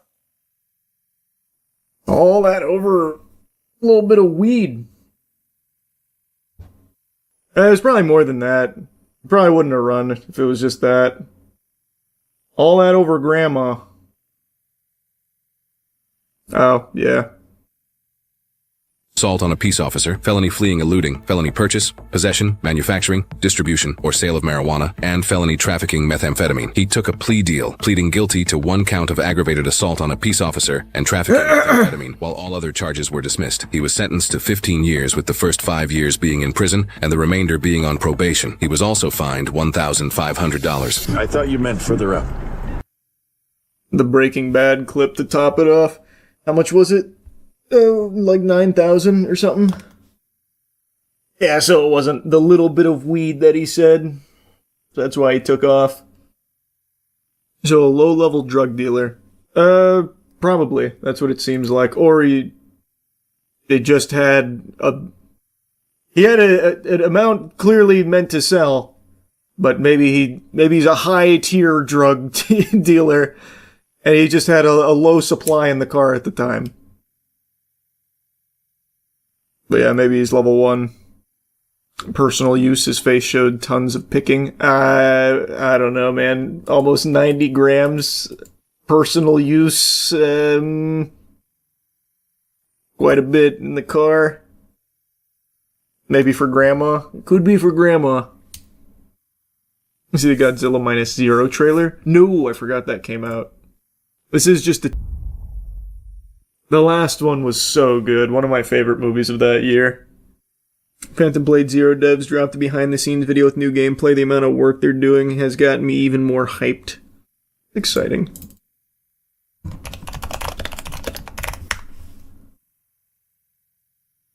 What exactly is Wuxia?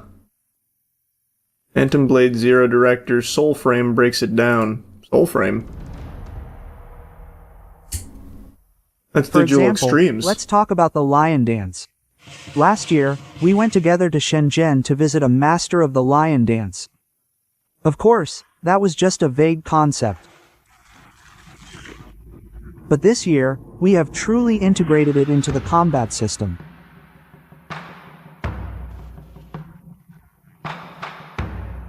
The lion's movement is abstract. You can't just make it a four-legged lion because there are 2 people underneath.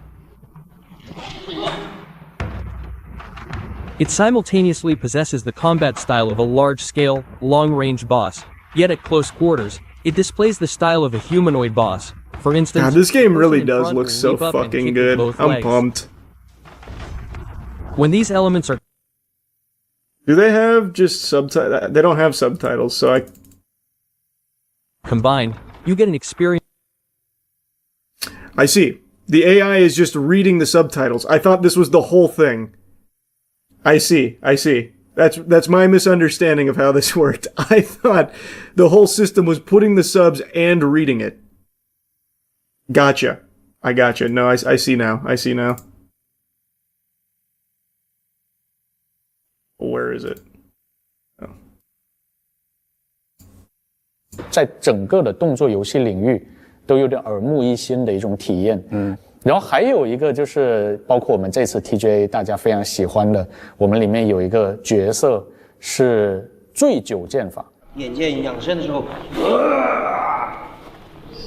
对。那么醉拳这个元素呢，其实在过去的武侠片里、功夫片里，其实我们是见过很多的，其实是一种标志性的一种浪漫情怀的中国武打文化的一种浪漫表达吧。那么我们这一次呢，就做了一个这样的 boss， 他就是能够不断的通过喝酒来积攒他的某个能量，醉了以后呢，他的身法也比较飘忽不定，他的攻击也比较飘忽不定，他的剑会从各种意想不到的方向打过来。更加巧妙的就是 I really do have a lot of hope that this game will be good. 使出最剑的能力 I'm pretty optimistic. 在极限的时候进行 Everything they keep showing looks great. 之后进行反击，而一切看起来好像都是东倒西歪的那种醉醺醺的，但却形成了一种又醉又优雅的一种战斗的风格。好像你在重新创造整个动作游戏。重新创造所有的动作游戏的模板，而这些模板一创造出来，大家看哇，一点都不突兀，一点都不觉得违和，因为这些东西、这些动作都是已经深入我们骨髓里面的一种浪漫情怀。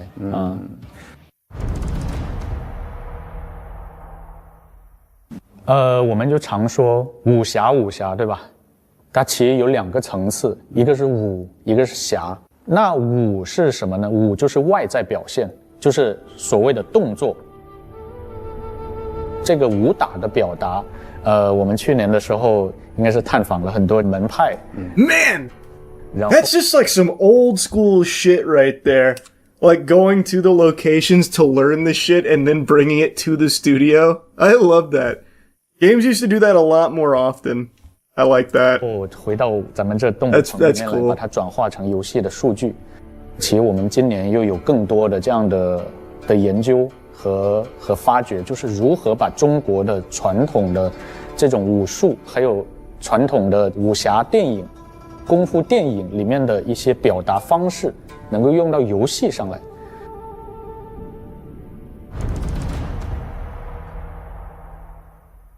我们刚刚说的是武的层面，那么武侠，其实侠的层面当然是更重要的。武是外显，那么侠是内在。如果用一句话来描述侠的话呢，我觉得侠他的精神就在于，哪怕是自己身陷困境，他首先要想到的是他人，他首先要想到的是为天下的苍生，就是点亮一盏灯。去年的时候我们说过，就是主角说寻找我的心，它有2层含义。第一个，他物理上他的心受伤了，那么江湖里面是不是还有些方式可以救他呢？是不是还可以我用这66天是不是能找到医治我的这个心的方式？这个是第一层，拯救我的肉体。第二个其实是更重要的，就是说拯救我的灵魂。因为这个主角他是一个组织里面的高手了，他前半生一直都在给这个组织去征战四方。这里面就会有个命题，就是说之前那样是活了很长的时间，但是之前那样算不算真正的活？ I feel like that's a concept that's been explored a lot. 你是作为一个组织去征战四方， I'm sure the story will probably be fine. I think the standout's going to be the gameplay. 自己来决定的。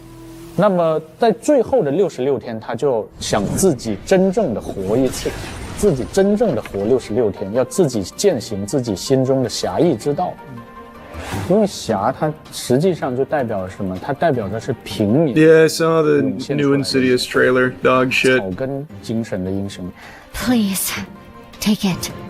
Save our. 那么这个我觉得也是另外的一种寻心，就是他要寻找他的初心。当年那个一腔热血的少年，还没有被这个武林磨去棱角也好，或是被这武林异化也好，之前的那种赤子之心，我觉得这个可能也是我们想传达出来的侠的这样的一个主题吧。我们如果是玩过很多 ARPG 或者 RPG 游戏 No, the red doors in the new Insidious 2, they show it explicitly in the trailer. It's cringe. 我们永远有一条主线任务，然后去你自己的恩怨也好，要解决你自己的事情，那么你可以理解为那是主线。那么在支线，你肯定会在你的这一路中会遇到一些萍水相逢的其他的人。那么其他的人会有其他的故事，你是他故事里的一个过客。Kind of sicko hangs a 帮助别人的过程中，就是有点像蝴蝶效应，扇起了一个翅膀。那么你在行侠仗义的过程中，你有可能会对你自己的主线，对你自己的爱恨情仇的故事发生一些影响。那么在这影响之下呢，你就会发现，那你只要是按你的侠义之道去行事，你只要做好这些事情，你会发现它整个就会有一个更加宏观的影响。我觉得这个可能也是一个很有禅意的一种解读吧。你是谁，取决于你做的所有的事情。Oh, this is the boss fight they showed in the last big trailer. 所有的事情，这些看起来没有关联的事情，就会结合起来，影响到你是谁，并且影响到你后面的事情进展。接下来我们肯定就是努力的完成，把这个游戏打磨到我们满意的程度。我们希望在我们的能力范围内呢，给玩家呈现足够精彩的产品。那这个肯定是目前最重要的工作。在影真灵 This definitely doesn't look like another Lost Soul aside. I still need to play that. 救出一个火场中的婴儿，救出这个 I 婴儿 got so disappointed when I heard it wasn't good. I just couldn't bring myself to play it.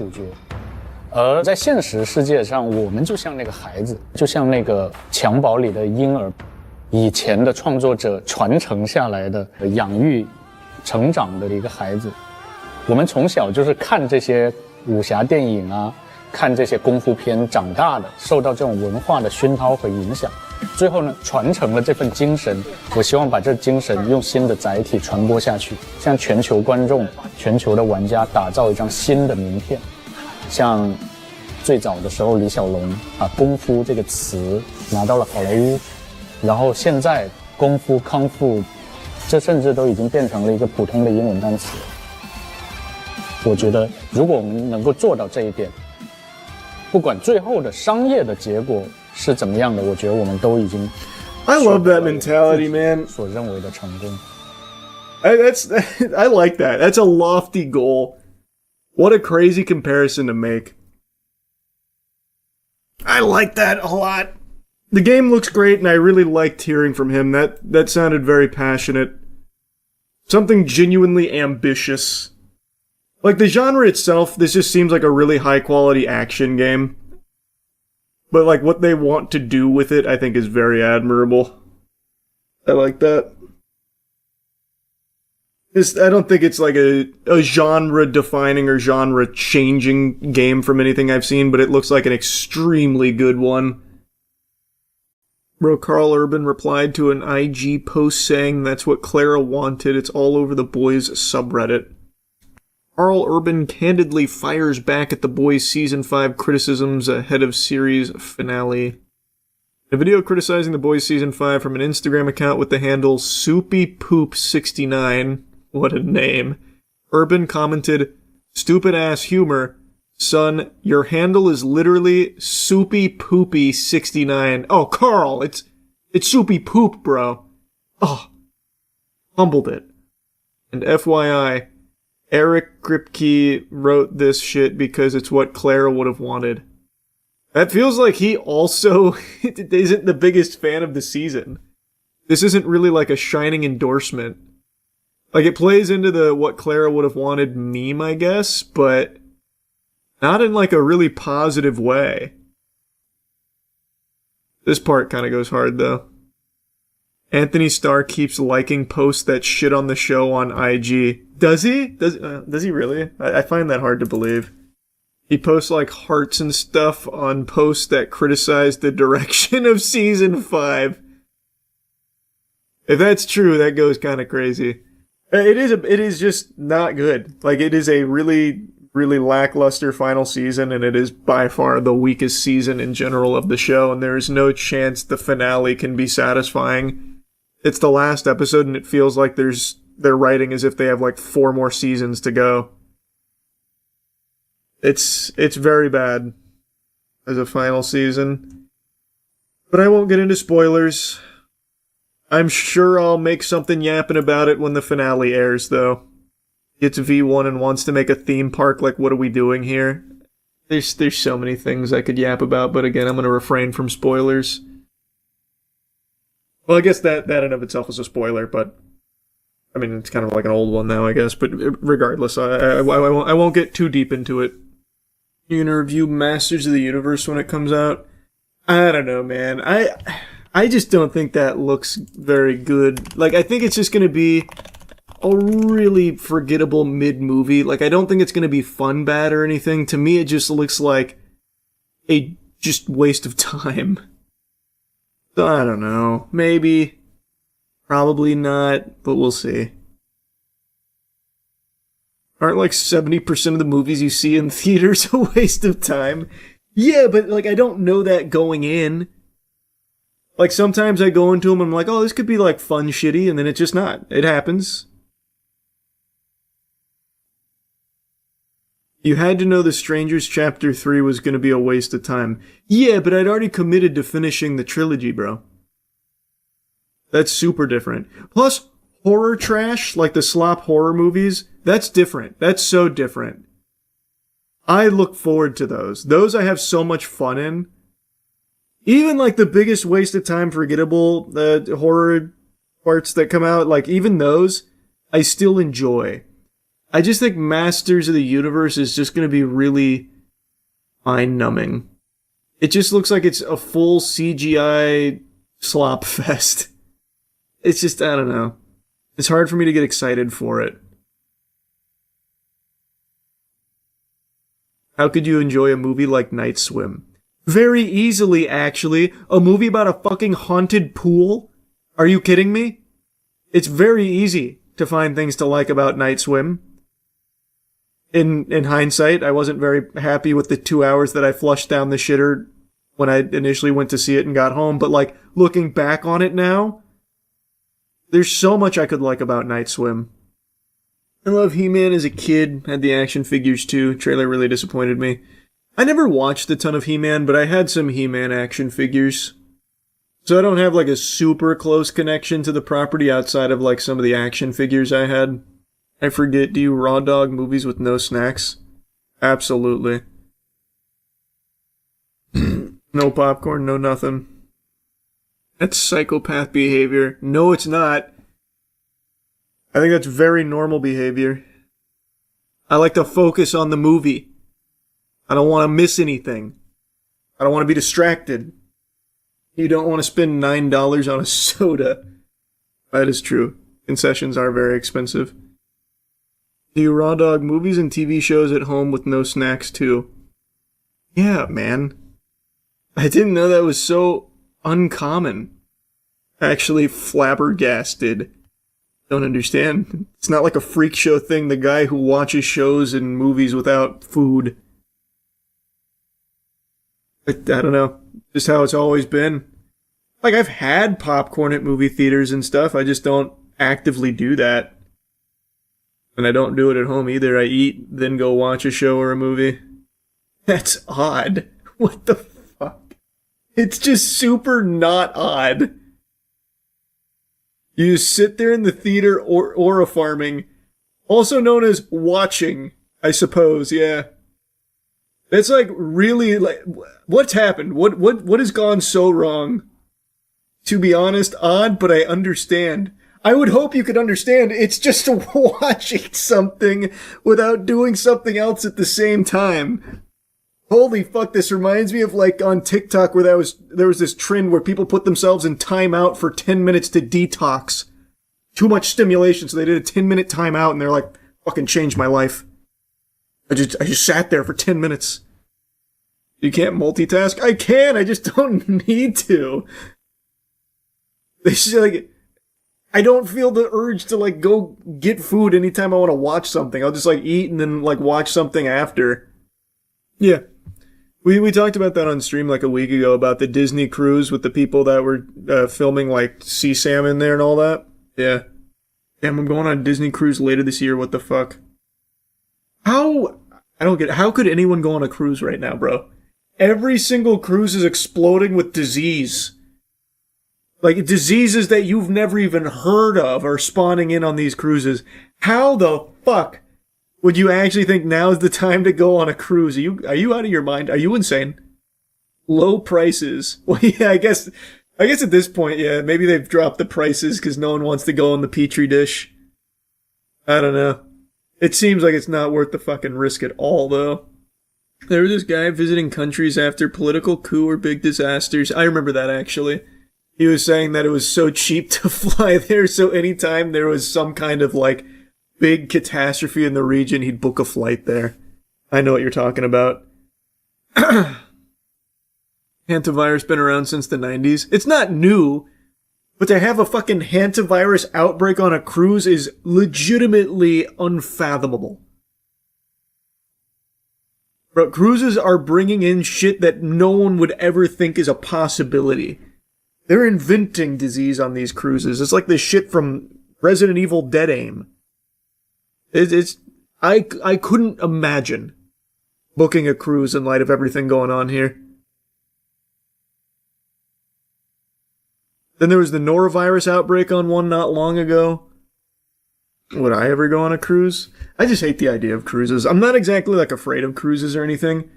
I just think I'd be miserable. I say this a lot, and cruises have become such a big topic that I've been saying it a lot because of this now recently.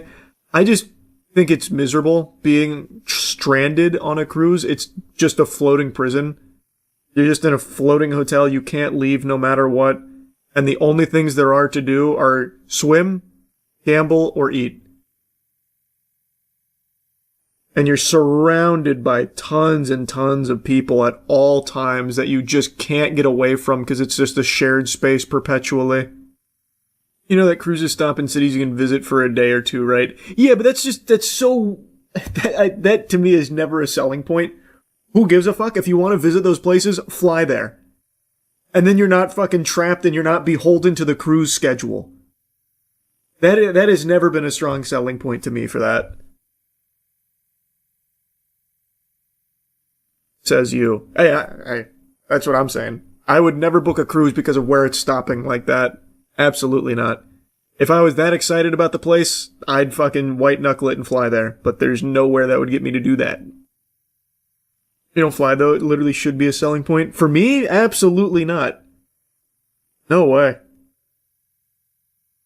That I'm just fucking stranded, miserable, and sick on like a 2-week voyage out to some place. And I'd be even more pissed because I'd be like, you know what? If I could have just flown, I could have avoided all of this disease that I'm now afflicted with. It's the opposite of a selling point for me. Like I said, I'd only do that on like a military carrier or something. Your thoughts on train travel? I wish train travel was more commonplace here. I'm super jealous of how it is in Japan, in particular. It seems so incredibly efficient, and everyone that I know that's ever went to Japan has nothing but good things to say about it. Like, especially in regards to, like, the train travel.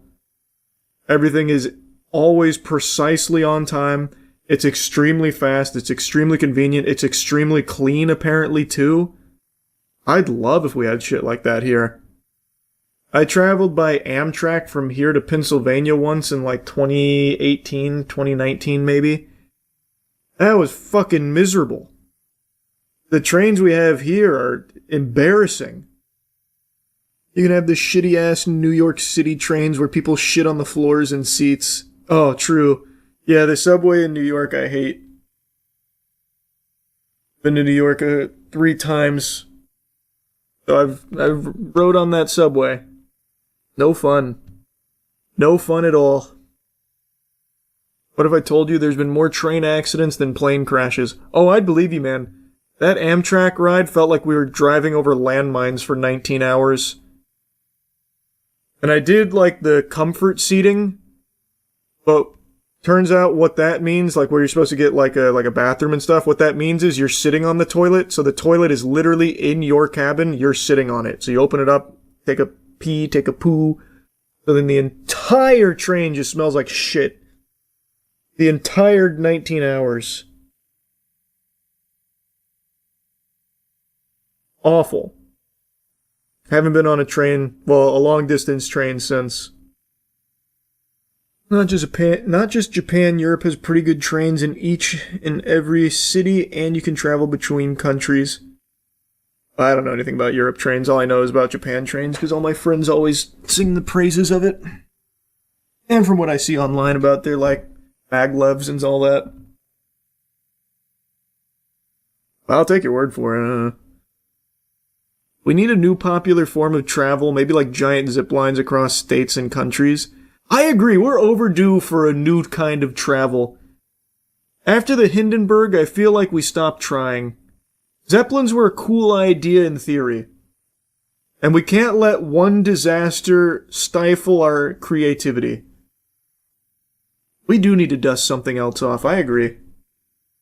Hot air balloons need innovation. Voice crack. Innovation. Those will never be like a staple in travel. Not for efficient travel. That'll always be novelty. Ain't shit you can do with that to make it efficient. We already have people making jetpacks. It's only a matter of time. That won't work though. You will never be able to jetpack from fucking one city to the other. Plus, there's going to need to be, like, a ton of regulation, because if anyone can own jetpacks, there's going to be a huge problem. You will have, like, fucking drunk drivers crashing into buildings, causing, like, mini 9/11s every week. Man was born to fly. Okay, that was inspirational when you're right. I've seen some of the jetpacks, yeah. They're not like, I mean, they're cool, but they're not exactly what you're picturing. I've seen some of the military ones.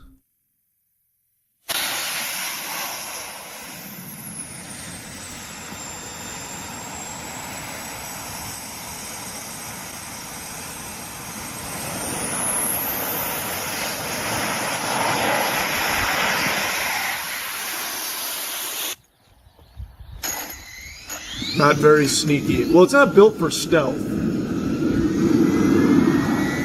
It's like the jet troopers from Star Wars.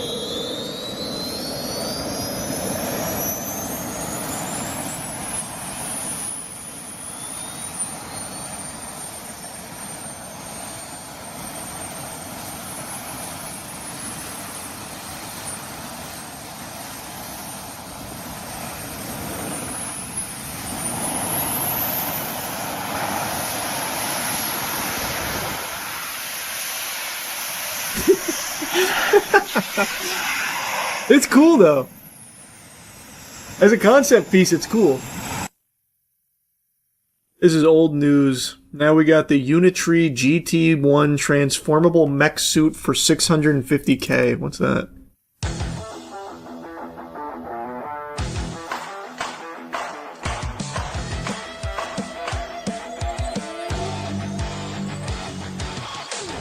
So this is for sale right now.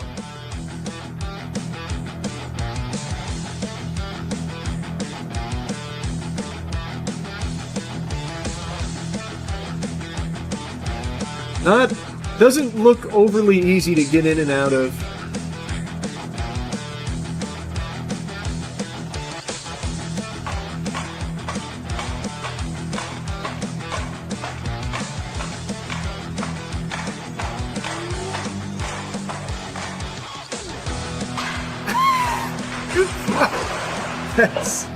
That's pretty cool.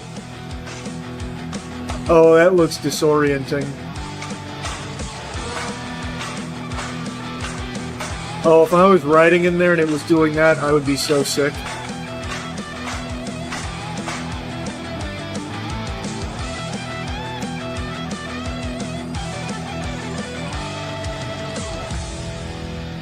Pretty cool, though. That is pretty fucking cool. Use this to promote Cheeky on the street. Oh. Now we're cooking. Big marketing. Titanfall is real. Titanfall is real. Get one for a TOC video. Brother, $650K. And it probably takes years to actually get it. I can't imagine they have like a large inventory. Looks like a work in progress though. I mean, it's still very early into this kind of thing. So yeah, it's going to be iterated upon and get better.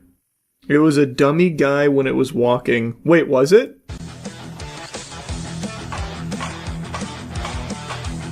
Oh, I thought they just put him in like protective gear, but you're right, that's definitely not a real guy in there, huh? I guess he wasn't feeling up to the challenge. Makes sense, I wouldn't get in there either. It does seem kind of scary if it tips over. Heard about the Iowa man suing Nintendo after they refused to grant him a Professor of Pokemon certification? Well, did he earn it? Or is he... What's the lawsuit about? Let's see.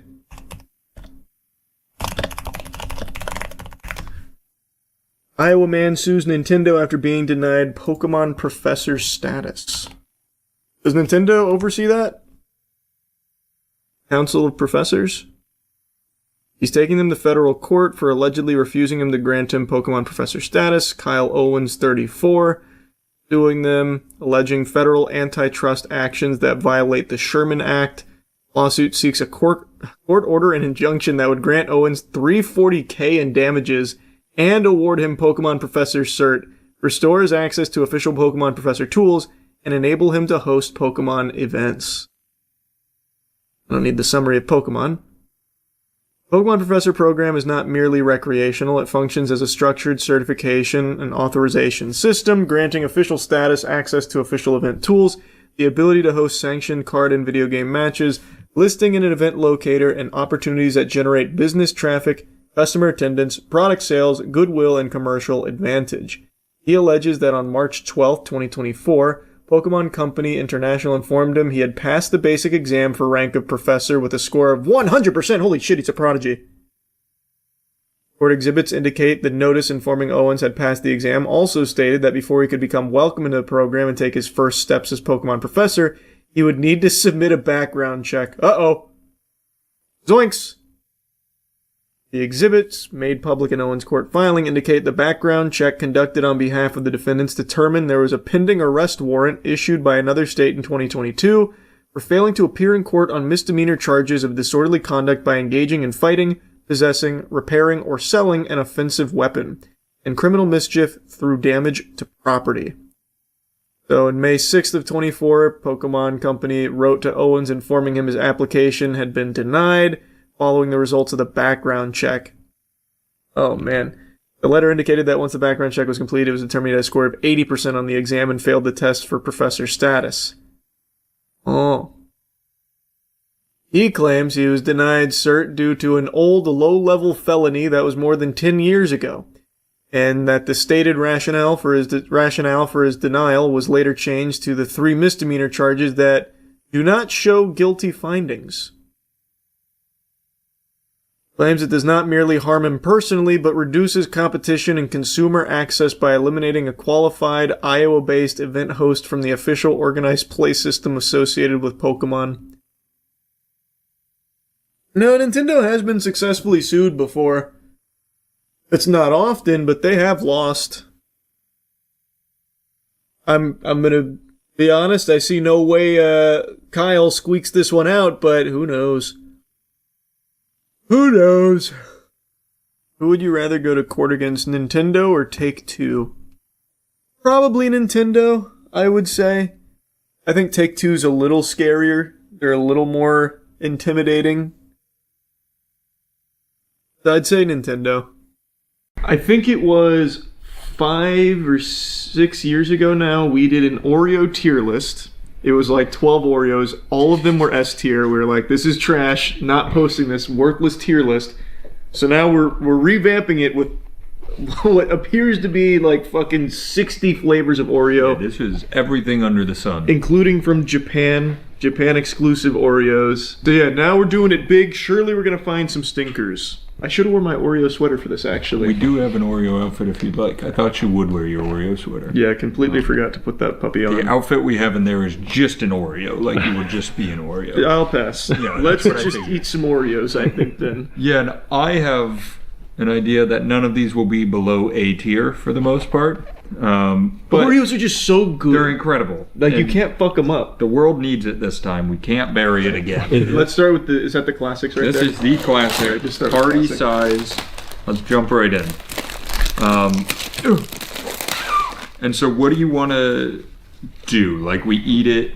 Do you want to rank it out of 10? And we can start being like, the 10s are here, the 9s are here. Like, what are you thinking? Yeah. Well, classic Oreo is not going to be the best. It's just a really good baseline. Mm-hmm. It's just so good. Mm-hmm. Just chocolate, cookie, cream in the middle. Incredible. Wow. Here, Chase, can you come grab this for me real quick? Yeah. What a beautiful outfit. Whoa. I literally was like, I'm not going to eat the whole cookie. I am 1000% going to get sick. I think there's a method here. We had plain. Let's move to double stuffed and see if double stuffed is better than plain. Oh, and just keep knocking them down. Yeah. Oh, that's smart. So it's semi-bracket style. It's the best one is now ranked against the next one. Yeah. Mm-hmm. More cream, what a dream. Here's a philosophical Oreo question. Is there ever is too much cream in the middle possible for you guys? We're about to answer that for you. Mega stuff. Mega stuff. And then I think that's a very good, if you're good boys and girls and you stay till the end, we'll add more and more cream until we find too much cream. Alright, so double stuff better than OG? Oh, for sure. Look at the chunk on what that. What machine even makes this puppy? That was did you guys see that? That was a natural pog face from Matt. Like full natty pog It's not face. natural, it's muscle memory. I've been working on it. Look at that cream. Are you a green boy? Oh, that's so good. That's a perfect ratio of cream to cookie. I'm actually more in the double stuff category. You're crazy. Now I have to figure out how we break ties. I think there's so much cream it kind of coats my mouth with a film, which I feel like you like the film and I don't. Goddamn So right. let's keep these both here. Where Wow, you want to okay. go? I mean, we can stay in the OGs with like gluten-free. Sure. That's not going to beat anything, but sure. You never know. Have you tried it before? Oh, they just look different. They look more like Hydrox. There's like no cream in this one at all. It's devoid of cream. Well, that's the gluten. Not bad. Not bad, just it's just boring. not nearly as good. What all Oreos are Vegan. Vegan, that's right. All villains are lemon. Or everything.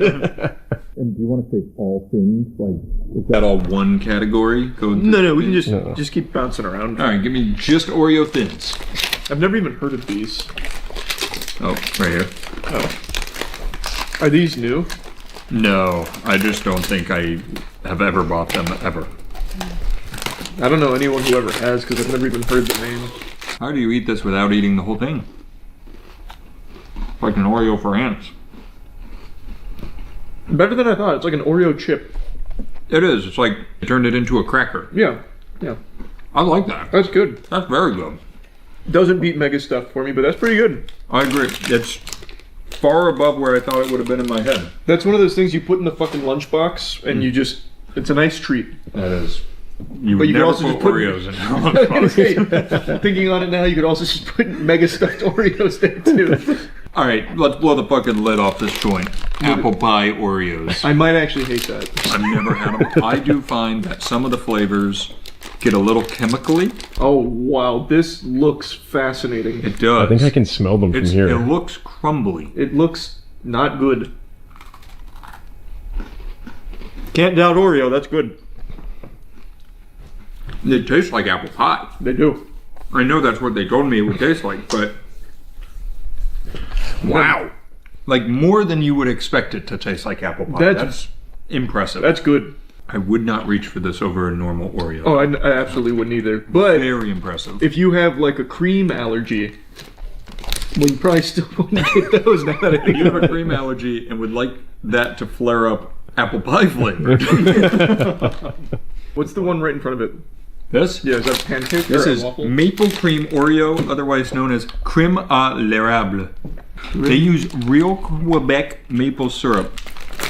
That's why it's in French. Is this Quebecois? Is this an American Oreo? It's got to be Canadian Yeah, it's because gotta be look at the logo up there. It's Christie. Oh yeah, this is definitely not American. Very maple smelling. Whoa. I do not like that. We found an Oreo I don't like that much. I don't hate it. It's kind of not even an Oreo at that point. No, it's not. You know what it reminds me of is like a liquid medicine kind of, like very very tart. And you may have gotten a bad one. Mine didn't have tart in it. Oh, well, I didn't like it. I don't want another one. I didn't like it. At the end of the day, it comes nowhere near the OGs. No, maybe I'm not a Quebec maple syrup guy. Whoa, hey, those are fighting words. That's Holy crazy. shit. I don't know. Maybe you're not a Quebec guy. Oh, I wouldn't go that far. You know how much I love Quebec. You talk about it all the time. Let's hit a cakester since it's just right in front of me. Also, I just realized Java Chip's up here twice. I've never had an Oreo cakester, so this is a double chocolate cake with chocolate flavor cream. I don't think I'm gonna like this. I don't think I'm gonna like it. Says this on the either. side, have your cake and cookie too. No. Nope. The hubris got the better of them. We're Oreo. We can make cake. Yeah. Make cookies. I feel like the Oreo cakesters came around in the era of like the Twinkies and Ho-Hos and like the zebra cakes and like because it kind of has the same vibe. Very similar to them. It's not a good cake, not a good cookie. Yeah. It's just there. Yeah. Very little Debbie's. What do you want? Do you think we need golden and golden double stuff? I would say... Goddamn right. I love the Goldens. These are great. I like the Goldens too. These are the epitome to me of like, I see it on the shelf, I never would buy it. However, Yeah. I have one and I'm like, why do I never buy this one? Yeah, like they're good. They're very That's good. a really good way of describing it. I personally enjoy my life and my head being on my body, so there's no world in which I'll put these over OG Oreos. I think people would pull pitchforks out of the closet. I wouldn't put them over OG either, but they're like right behind it. They're really, really good. I do agree though. You go to a party, somebody puts out a sleeve of golden Oreos, you're like, oh hell yeah. Yeah, this guy got he gets it. That's never happened in my life. Better. Mm-hmm. I really think double stuff is my perfect level. They need the colossal or the mega The stuff. mega. Oh, you're gonna Frankenstein a fucking fatty for me. Would you consider that? Oh, that's looking. That's mega stuff if I've ever seen it. Mm-hmm. Oh wow, we're not even halfway through. The audience is fucking cheering. Yes, we get more. Toffee Crunch flavor cream. Does anyone in the world like toffee? I'm a toffee fan. Really? I was about to Like say if you're Eat over the bars? age of 60. Smell that. They've got a stench. Oh my god. This is what you're looking for from your Oreos normally. That's a retirement home right there. This is what I was talking about. Where they can get chemically with some of these flavors. Like, smell this, Danny. Get that camera in here. Actual dog we'll shit. come smell it. Actual dog shit. Oh, I gotta say, I don't think it smells bad, but there is the hint of like that. It tingles just too much to be natural. Yeah, and that is how I would say it tastes. Gross. That's terrible. Yeah, I don't like that. They need to discontinue that one. To the floor with you. Yep. Did we get the Post Malone Oreos were discontinued, right? Yeah. Those were like Matt looked it up there like 3 years ago. It was actually, you were like, everybody's talking about these. We need this one. And I looked it up and it's like, they have not been available for years. Well, that's why everyone's talking about it. They miss it so much. You guys remember that? All right, let's go left field. Oreo Thins, lemon. Ooh. Hot take. I think I'm going to like these. I like lemon cookies. Really, it's so cute. Better than I thought it'd be. I like that. Yeah, it's pretty good. I like that a lot. That is pretty good. No way it beats Mega Stuff though, right? No. Okay, just double check. I have a feeling I know how this video is gonna go. I'll give you a spoiler because I know there's one on this table. Oh. I will kill for over those. No way. You want to just do it right now? Can we do them right so we now. know if it's gonna work? Somebody opened it and ate an entire sleeve out of the middle over the past month. I don't know who did that. What a fucking Which ones are these, Matt? Peanut butter Oreos.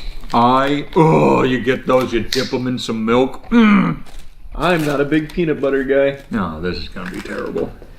Yep. To me, that's very mid. I will say, eating them all back to back, I'm very torn because I love this as a cookie. Like, you're not eating an Oreo when you're eating this, but God, I love these. There's one at this table that I would pick over normal Oreos. Which every one? time. Let's get it. That's the white fudge covered. Those are those are the winter. Those are the winter. Like every December, you can find them in stores. Yep. I'm a white chocolate fan. Well, that's why that's your nickname. Yep. This was so easily the number one in my head until I ate it right behind real Oreos, and it's like because that's like a perfected cookie. I'm still on the double stuffed train, but the Oreo itself might be a perfected cookie. Let me know if this blows your socks off. It's fine. It's fine. I don't hate it. Once I'm gonna eat it back to back. I think it loses the Oreo. I'm not a big white chocolate guy, but this is like a very decent white chocolate thing. I can't take another bite. I was about to. Very good. So all of our heavy hitters aren't doing it. Maybe there's a shot. Someone's got to shock us. Hold on, Danny, eat one of those after. Eat one. Oh, he hasn't had it. Wait. Yeah, it's okay. I won't eat it. Oreo bite. Hold on. So I gotta do the. I gotta hit the back to back the 2 times. You know, maybe we should have saved the OGs for the end of the video. Maybe. Yeah, because it's not even close right now. Also, the mega stuff is carrying this. Like I'm with Charlie. Oh yeah. You could put 2 of these together, and it still might not be enough cream for me. I like the chocolate cookie in there too. You're liking cream, not cookies. I will acknowledge that every day. All right, but it's also a perfect marriage of cookie and cream. It's a symbiotic, healthy relationship. This is the problem. I like just a love 50, the white chocolate. I like a 50-50 relationship. You know, we're even. Which, you know what? Maybe they took the good juice and put it into Reese's peanut butter. Whoa! What's the difference? Reese's peanut buttery cream with Oreo cookie crumbs versus peanut butter flavored cream. I don't know. It's just a collaboration. Yeah. I might like that more than the other one. I might too. That's pretty good. Yeah. What's the change? What's the change? It tastes like a Reese's. Yeah. Okay. Exactly like a Reese's. Don't do them that. This is cookie dough? This is cookie dough. This doesn't look very good. I would say that's the worst one. I like that even less than toffee somehow. I still hate toffee more, but this was fucking terrible. I did not enjoy that one bit. Yeah. I always wonder when they're doing QA and they eat an Oreo and then they eat the new flavor, how does this ever make it out of that room? There's got to be a couple people. Well, here. I was gonna say, I'm sure there are people who like that flavor. Because it's either actual cookie dough, like in Ben and Jerry's ice cream, or it's like artificial flavored cookie dough that's in like the Pop Tarts. Yeah. You're allowed to like it, Aaron. No, it's not. Oh, it gets worse the more the flavor comes in. Yeah, that's artificial cookie dough. Yeah. It's fresh. This one's the minty fresh. Mint peppermint. Mint peppermint? Yep. Are you a mint ice cream kind of guy? I don't dislike mint ice cream. I like that. This is good. I like that one. That is good. They need to double stuff that though. I got you. They have thinned it. Oh, they thinned it. They thinned it. They went the wrong direction. They don't know what the people want. Tell me if you think that's better. Oh yeah. Oh yeah. Should we be doing our top 3? Is that more interesting than just the winner? Probably. All right. That mint. Just keep it. You remember, set aside the other good ones. That way we can talk around about the podium that we've liked. A nice not as good as the big one. Nope. Just a nice little cracker though. Yeah. They really are just so crispy. You want to just get this out of the way? The hell is that? Oreo cakes are golden. Yeah, might as well. I think this one has a chance of being better because it's the white cream, it's not the chocolate cream. True. But some of these things add to the tummy ache and you know they're not even worth it. It's so true. Tummy aches. Oh. You think a dog ever wakes up and is like, oh, my tummy feels bad today? Probably. Yeah, and then they puke on the floor. I did not like the Cakester personally. Yeah, there hasn't been a Cakester I've liked yet out of the two we've had. Not worth it at all. All right, continue. That tummy ache's coming in. It's starting to hit. Why don't we dive into the Japanese box? Yeah. How about this? That looks cool. Strawberry. Notice how they give you less and not 3 massive sleeves. That's weird they do that. Is this a strawberry? Mm-hmm. That's pleasant. The cookie's different. The cookie is It's very probably different. way less sugary if I do imagine. You're 1000% correct. Yeah. Everything's different about that. It's good. Ooh, the aftertaste not so much. I was just about to say the strawberry sits in your teeth and it's a little punchy in there. Oh, wow. Mm-mm. No bueno. Oh, why did it do that? Not only why, how? How did it do that? Because that felt like magic. Dirt cake. I like how our taste buds are so fucking poor and primitive that healthier food is now just revolting. Well, we don't know. Maybe there was too much sugar in that one. That's true. Sure, it tasted like there was a lot less sugar. What's this one? Dirt cake. A good old American dirt cake Oreo. There's gummy worm bits on the top. Oh yeah, there is in there. Oh, I'm getting sick. Same. I'm feeling gross. I didn't love that. No, it's not very good. And the tummy ache's setting in, and I'm going to be harsher on everything because I don't like it anymore. Yeah, now it's not fun. Chocolate cream. I already know I don't like it. Let's hurt ourselves. Yura's job is so hard. It is, dude. Anybody who says this isn't the hardest job in the world is wrong. Yeah, it's like firefighters. You know what I'll tell you? I expected that to be a lot worse. I did too. I felt the same way. It's not broaching the top 3. I wouldn't take it over the ones we like. Yeah, but I didn't go yuck. Okay, I have a strategy here. You guys are clearly, you're waning in your like of Oreos. Yeah. Single out the ones you think could be mega stuff now before you genuinely don't want to put anything in your mouth. Lemon. Loaded? The hell is loaded? We're going to find out. Let's dig into these two. Okay, quick before it reaches. That was Dr. Pepper cereal. that was a crazy one.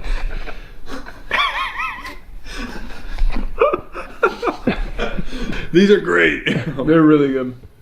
So I have a question for you. Are we coming up anywhere near rivaling any of our top 3? This could sneak in the top 3 for me. I don't know about you. My third was mint, right? Third was mint. It wouldn't beat the Mega or the Golden. Yeah. It might beat mint for me. Yeah, I was going to say the only one it could rival is the mint. Yeah. It would have to be a head-to-head, and I'm not willing to take one of each. Well, the good news is you make the decision. Yeah, So let's leave this here. We'll come back at the end. It's an end game decision. Yeah, it's end game. I see if Oreo. So this is just with real Oreo cookie crumbs in the middle. Oreos. Why? Oh, wow, that one was kind of wet. That was really. Yeah, that had a passenger in there. Oh wait, look at that stuffing. I know. I was just about to say that's mega stuffed if I've ever seen it. That had a passenger. That's good. That's very good. Why does that make it better? Is that just an Oreo? Is that why I like it? Yeah, I think it's just. I think it's just a natural Oreo that they sprinkled some of the cookie into the cream on. Here's the thing: they sprinkled cookie in. So if it's mega stuff, you have to dial the percentage down because there's cookie crumb in there. So it's back to double stuffed. It's more like right between double and mega. It's the stepping stone. A little more than double, a little less than mega. The missing link. Would you put that above double? Because it's got more cream. I don't know. Because we're divulging into theory. We don't know. It's just an Oreo. Yeah. Oh, I don't want this. I don't want this. What is that? It's the chocolate covered, but it's fudge instead of white. Ow! I don't. These are getting dangerous. That's his body responding to seeing them being unpackaged. Please. This inside out guy in his head doing the levers. Yeah, it's just a much worse version of the one Danny likes. Uh-huh. I don't know why I singled Danny out. I like them too. We're gonna move into Oreo straws. They're slimmer. They'll feel better on our tummies. This is like halftime. Yes, this is our reprieve. I'm opening it. Get ready to burp. I'm ready. Now you spilled cookie all over me. Don't like that. It's the same strawberry cream with that weird punchy flavor. Don't like that. Okay, but is that one American or is that also Japanese? No, I think this is Japanese. Oh. Maybe? This one is back to Canada. Okay. This is Christie Cinnamon Bun Brioche à la Cannelle. Oh, okay. Cinnamon cookie. Oh, it's real stuff. Mm-hmm. Make it stop. I like that. That is good. Not beating any of the good ones. It's not getting into the top 3. No, that's good. But it's good. Blew my expectations out of the water. Oh man, I'd love pull up a graph of our energy that we're tracking with our fucking whoop. This is a very interesting study on diminishing returns. I don't know how kids eat like this. I don't think they do. They do. When's the last time you saw a kid with 25 Oreos? What is this one? Oh, smell it. You're gonna hate it. Java chip? This is gonna be his least Java favorite. chip. That smells super awful. coffee-ish. That smells awful. But it's like coffee chemical. Oh, it's not as bad as I thought. My bites have gotten smaller and smaller. Me too. Oh, I like the little crunchies in there. Not getting the top 3. No, definitely not the top 3. Let's eat birthday cake. Birthday cake. It just sounds sweet. Birthday cake. Oh yeah. You feel like it's your birthday? Uh-huh. You know, it is Drew's birthday today. Is it? Yeah, it is Drew's birthday We today. planned this whole thing for him and he didn't even show up. Is it even worth me eating? Oh, no, it's not very good. I actually like the last one more than that. We should have gotten spit jars. We actually should have done that whole day. That would have been a big play. Impressive how much they made it taste like cake icing. Yeah. I don't like it, and I am in pain. All right. Grape and peach. Oh my god, what? Grape and peach. No. You might be thinking, oh, there's a grape cookie and a peach cookie? Nah. They come together? They come to... Oh, wait. Oh, no, they come together. Fuck. Oh, no. What? Smell it. That just smells like grape candy. I legit can smell it from here. Yep. Yeah, that's potent. You want one? This is kind of like if they made that strawberry one grape. Did you get both flavors? I did. The grape really wins the fight. My Spit it onto the table. my take is you have to do a grape bite, a peach bite, and then both together and see which is like what's the best one. That's a good idea. That way you can really make sure to get as much. I'm going to tell you what. Neither is good. You know what's weird? Yeah, let's just fucking open it. This one's got a smiling face on it. Oh, that's nice. I want to smile. This is birthday cake flavor again from a different country. My body's rejecting it. I thought about eating it and my brain would stop. There's something yellow in there. The cookie's so dry. It is. No, don't do that.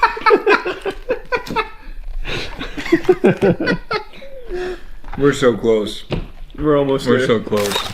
Yeah, I don't know if we need the thins anymore. Wait, no, but you haven't. There are some flavors you haven't tried yet. This one's tiramisu. Yeah, tiramisu. No. I think we had tiramisu. No, we had you had toffee. you had toffee, and then this one is Irish cream. Tiramisu. I want to get it out of the way.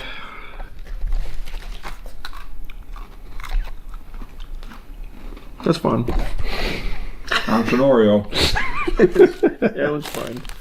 This one's vanilla bean. You know what? I've always liked. They're thins. What a nice surprise. They are thins, and I can also tell you it's not real vanilla bean because real vanilla bean is brown. You don't have to be mean to them. No, I'm just saying. It's fine. Somehow their thin cookies are also more crumbly. Yeah, well. I suspect it's the ingredients. All right, you get to pick. We've got Irish cream thins and matcha. I think this one's going to be better than that, so let's do that next. All right. Have you had matcha? Mm-hmm. You a big matcha guy? Yeah, I like matcha. I like matcha. Fuck. Nope, I was thinking mochi. I haven't had matcha. What a fucking twist. I was just thinking about it. I was like, no, it definitely wasn't matcha, was it? Whoa. That's a fucking dirt cake. That's just dirt. That's why I was asking if you've had matcha. That's straight fucking soil. I do not enjoy that. No. And I like matcha. I didn't like that either. I was eating some socks. It also feels like there's tea tree oil in it. It's making my tongue a little tingly. Tingly. A little tingly. No, it's just your body shutting down from too much I think sugar. that is the diabetes kicking in, yes. All right. Irish cream. That time almost punched me in the face. Oh, the pungent smell, man. It's going to make me sick. Do you have alcohol in them if they're Irish cream? What makes Irish cream? What makes cream Irish? Irish people. Basically, if it tastes this fucking terrible, would be my guess. You take cream and you make it taste like ass. That is Irish cream. You have got to try that. That is. Why do I have to try this? That might be one of our worst ones yet. Why'd they do that? Oh, I can smell it. Why did they do that? Okay. It tastes like, they were like, what if we made it taste like it was alcoholic? Yeah, but it's Irish not. cream is alcoholic, and Yeah. they just were like, here's one for the alcoholics. Oh, wow. I'll give this to them. It tastes like Irish cream. However... They know flavor, but why? does Yeah, it taste like why? Irish cream? I think they've expanded too far. I've changed my opinion on They've it. gone Is that all of them? too deep. Yes. Yeah. Because I knocked some off the table. You did say something, though, at the beginning that I think we need to explore since you said it. Yes, I'd love to. We have to find what makes too much cream. Was that only 30 minutes ago? I think too much cream at this stage is any cream. Yeah. Is probably too much. 30 minutes ago, Matt is a very different Matt. That was a different guy. He left. All right, let's find our top three. He's not here anymore. I don't know how we handle this, but I think what we can say is the best Oreo is an Oreo with the amount of cream you like. But it's the OG Oreo, because I would pick double over mega. You both would pick mega over double. Unless you just want to say, fuck Matt, Danny agreed with me, mega stuff's the best Oreo there is. I think definitively what we can say. I think definitively what we can say is that out of all of their flavors, their best one was their original. And it's just a matter of how much cream you want. Exactly. So I'm thinking Oreo takes the crown. Yeah. Into probably, for me, golden. Golden. Yeah. I agree. So they branched out and they were like, what if we did it different? And they did it great. Yep. And then all of this shit happened. Well, except for the mint and lemon. Those were good. Yes. I don't know how to decide this without putting them in my mouth. Yeah, you can do that. And I'll just. Do we want Aaron to tiebreak it? I would like Aaron and Chase to come tiebreak this, please. That's a good idea. The lemon one, like I've had it before, and it turns me into like a Flight Reacts gif. I'm like, every time I see it, I get so excited. Oh, excited! I thought you meant like maybe you're allergic to lemon. Turns me into a big red ball of hives. Oh, okay. No, I've had these. That's pretty good. They're good, right? Get out the way, lemon. Let the mint. Let the mint. It's good. Let the mint shine a little bit. That's why you guys are here. We can't decide. Tough. It was a tough battle. All right. What's the consensus? You're Mints? going mint. I'm going mint. I was going to go lemon. You're going lemon. Oh shit. Oh shit. All right. Okay. Here we go. I think for mine, I'm pretty strong in the lemon camp. All right. Okay. I can live with that. I'm very happy with lemon making it in there. Yeah. My honorable mention would be Reese's peanut butter, because it's got such a special place in my heart. Yeah, usually when we do stuff with Oreos, Charlie, you said this a couple times, he'll spend a week eating them. I think almost like how we killed Lego for Jackson, I think we may have killed Oreos for Charlie. I'm done. Yeah, I think I'm gonna stop. The next one is gonna be next to your list is like one of every fucking flight manual. No food. One of every Pepto-Bismol. Here you have it. The Tums flavored tier list Actually goes ballistic. I love Tums. Anytime I drink, I take Tums to fix my tummy ache, but really I'm eating them because they're delicious. We did it. Hey, good work. We're there. Good work. Let's go to the bathroom. Yes. All right, Danny, do the big crane pull out that they do on news shows. All right. You want to do like a jingle for me? Is that just Thursday Night Football? I don't know any other ones.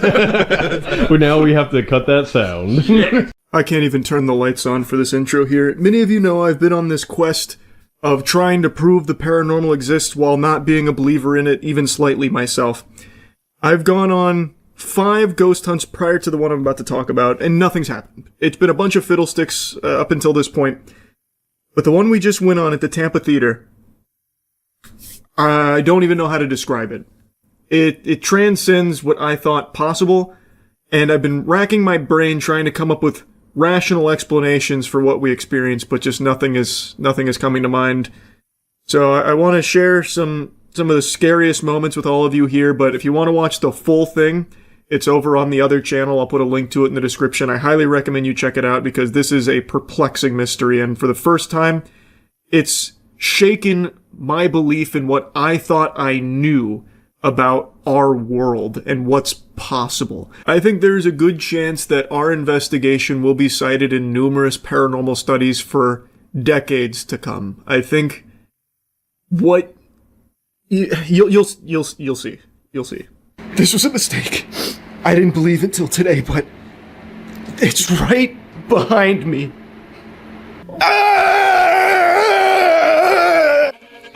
How's it going? I had to get the fuck out. That was... I'm not light as a feather right now. I'm not moving. But there's something going on here. There's something fishy. You guys ever wonder why darkness scares us? Hello. Can we speak with you today? Bloody Mary! Bloody Mary! Bloody Mary! Good evening, and welcome back to the other channel. In this week's terrifying episode, we stepped back into the historic and haunted parts of Tampa's past. Since our time in Plant Hall a year ago, we had hopes to someday get to explore one of the oldest and most haunted locations in Tampa's heart. Today is that day. The historic Tampa Theater was built in 1925 and opened to the public in 1926. Throughout its almost 100 years of operation, it has become a hub for spirits and wandering souls to take up shop and watch the shows it's put on for almost a century. Hey, it's the Tampa Theater. We're at the Tampa Theater hunting some ghosts. Yeah, we're back. I don't believe in those bitches. And I'm here to prove that I'm wrong for not believing in them. Yep, we want to find the ghosts. So this time we did something we've never done before. Research. Yep. We talked to experts in the field. We got new tools. New mindsets, that was the big thing. Everybody said it. You got to be positive. We're here respectfully, not to be assholes to the ghosts. And I started that hostilely. I didn't. Matt hasn't shared his research with us. I didn't know. Let me tell you, I don't want to spoil too much. The first ghost is over there. We haven't crossed the barrier. That's right. They haven't heard anything. Oh, you're right. We're good. The Dark Souls fog behind it. Yeah, the fog walls. Boys, let's find some ghosts. Yeah. Let's ghost hunting time. Ghosts. What we always say. 1, 2, 3. Get him! Is there anyone here with us? Tile. What? Oh, worth noting, this is the original tile. He died right where Danny's sitting, and apparently in a pool of blood.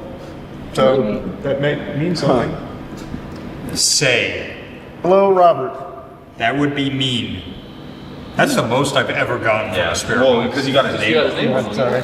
And also, that is the new upgraded spirit box. Yeah, this is the Sam and Colby recommended spirit box, so if it doesn't work, entering, you know who to blame. Ronald, if you are here, please. Robert. Sorry, I can tell from the vibration of Charlie's voice, he's not being respectful. It's not. I'm trying to. Oh, I'm not going to be the first one to go in there. That is actually a very disturbing painting. Wow, this dude went in the ladies' bathroom. Ridiculous. I'm not afraid. Well, this is not the ladies' bathroom. This is the ladies' smoking room. Yeah, that's right. Oh, that's right. Mm-hmm. That seems pretty cold. And I'll spoil this, I'm not a believer. Yeah. Tonight I'm a believer. I'm not normally. So normally I would never say anything about this. When I walked up to place that cat ball by myself up here, I got goosebumps. That's good. Normal me would go, I got goosebumps. Yeah. Tonight Matt got goosebumps. Oh, she was here. What? She was doing that. I was She picked me up with her mom powers and shook me like a dog. The believing is immediately gone. I'm sorry. With the above ground levels primed for spiritual encounters, the basement was where the most haunted room in the theater could be found. The dressing room. Though there isn't a name associated with this entity, many have referred to it as a trickster ghost, or a spirit not in need of closure to move on, but instead a malicious presence that only wishes to torment and erode the sanity of those who goad it. Little did we know that a prime vessel for this trickster may have been walking among us. All right. Let's leave Charlie to his hunting. Yeah, just lock me in here for a little bit. Bye, Charles. No spirit box? Nah, I'm good. Where are you guys gonna be? Actually, don't even tell me. That'll be part of the scare. Yeah. We might leave. Yeah, well, that'd be fucked up, but yeah. That was a little bit of fear I heard. Yeah. That'd just be mean. That was a little bit of a... That'd be mean.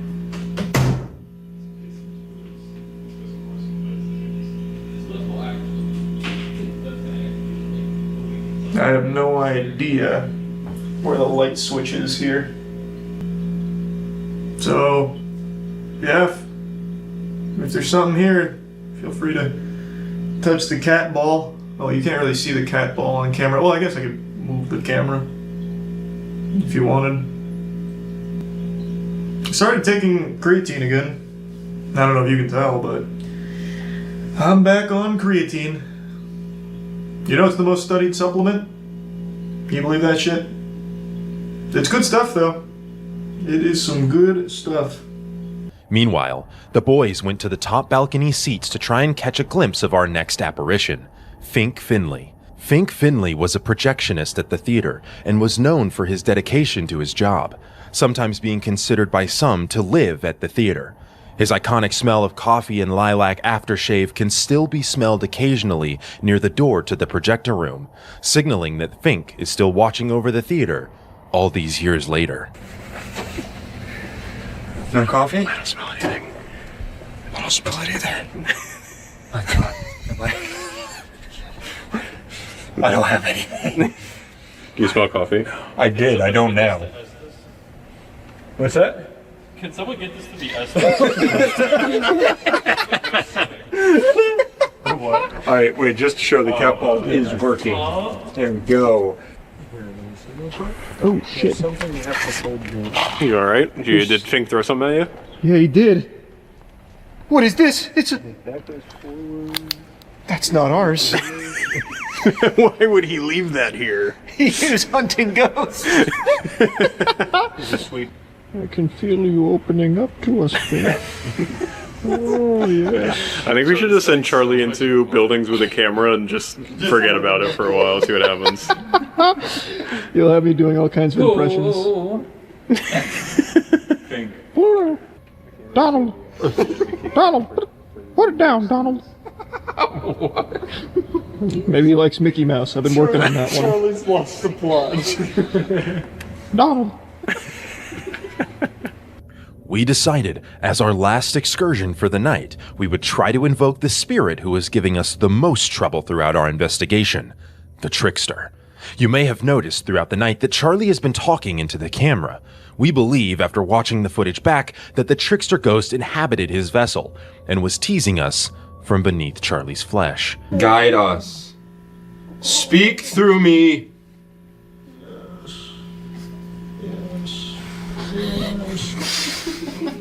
The video's gonna be fucking haunting just because Charlie's voice. Oh, my laugh sped it up. I'm sorry. Where are you taking us? It's trying to tell us the year it died. Guide us through the ether. It's going to the 3. I have no idea. I can't see it. I'm just saying shit, really. With the Trickster teasing us still through Charlie but giving us nothing to go off of, we switch back to the Estes method. Until suddenly... This hot tub for all of us. I'm here. Oh, that was real. Hey, Trickster. Hey. What is your name? What is your name? Speak up. Workers' compensation. Jesus Christ. Clark, if you appear in this mirror right now, I'll actually shit my fucking pants. What is it? You have to say it in 3? This won't go away. That's actually horrifying, Clark. So. Hey, Clark. Touch the antenna here in 3 seconds. 1, 2, The 3. consequences. There's no consequences. There's no consequences. You won't get in trouble. It'll just make a funny beep. Yeah. Really. Here, Trace, want to show him what it does? So Yeah, look. That's all it's gonna do. All you gotta do is touch it. It's that easy. I didn't even touch it. Debut. Yep, this is your first, this is your big outing. Just put the makeup on. You did Hard tell us your launch, am I right? Clark. Here I come. Yeah, Oh. you got it, Clark. Touch it. If he touches it right now, I'll believe. It's been... Hola. Fucking shot. Having given up on the dressing room, we decide to stop by our rally point and collect our findings for the night, when suddenly, we can only guess that the Trickster leaves Charlie's body in what can only be described as a moment of pure adrenaline and agony.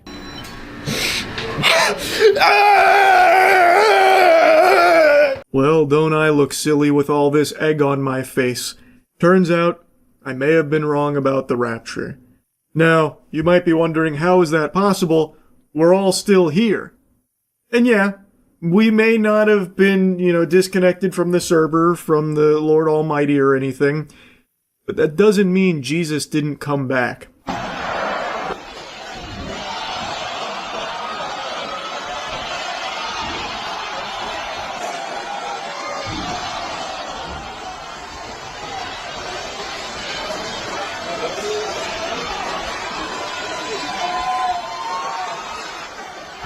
And they say wrestling is fake. So apparently this is an indie wrestler named Jesus. I tried to look up more information on him in previous matches to see who else he brought the biblical smackdown upon. Maybe he squared off against Beelzebub in a Hell in a Cell match. And I thought it'd be fun to take a dive into Jesus the wrestler here. But I couldn't find anything because it's kind of hard to get this by just typing in indie wrestling Jesus. I got a lot of AI videos, if you can believe that. So this is the only footage I can find of him so far. But I don't think it's a coincidence that the rapture was predicted for September 23rd and 24th with the double feature, the double whammy, double fisting. And then shortly thereafter, we see this. Coinky dink, I don't subscribe to that idea. I think what's most likely what happened is the pastor behind this huge rapture prediction that somehow TikTok ate up. I saw numerous videos of people allegedly, like, quitting their job. I saw one person who sold a lot of their belongings. This is all things that I've seen in the past with, like, the 2011 rapture, hoopla. And I also saw a video of someone that's like, I left work early to prepare for the rapture. And it's like, brother, if you thought the rapture was about to happen, why did you even go to work? Like, what the fuck was even the point? You could have just taken the whole day off. Regardless, I think the pastor who made this prediction may have just misunderstood what the message was and what the dates signified. Perhaps it wasn't about, rapturing the believers off earth. Maybe instead of taking from the planet, Jesus wanted to give us something. A beautiful display of whoop-ass. The way he is working these gentlemen in the squared circle is a thing of beauty. He's getting them with, like, the fucking Sith Lord force chokes. He's getting them with, like, almost Jean Grey level telekinesis on them. Like, it is impressive stuff.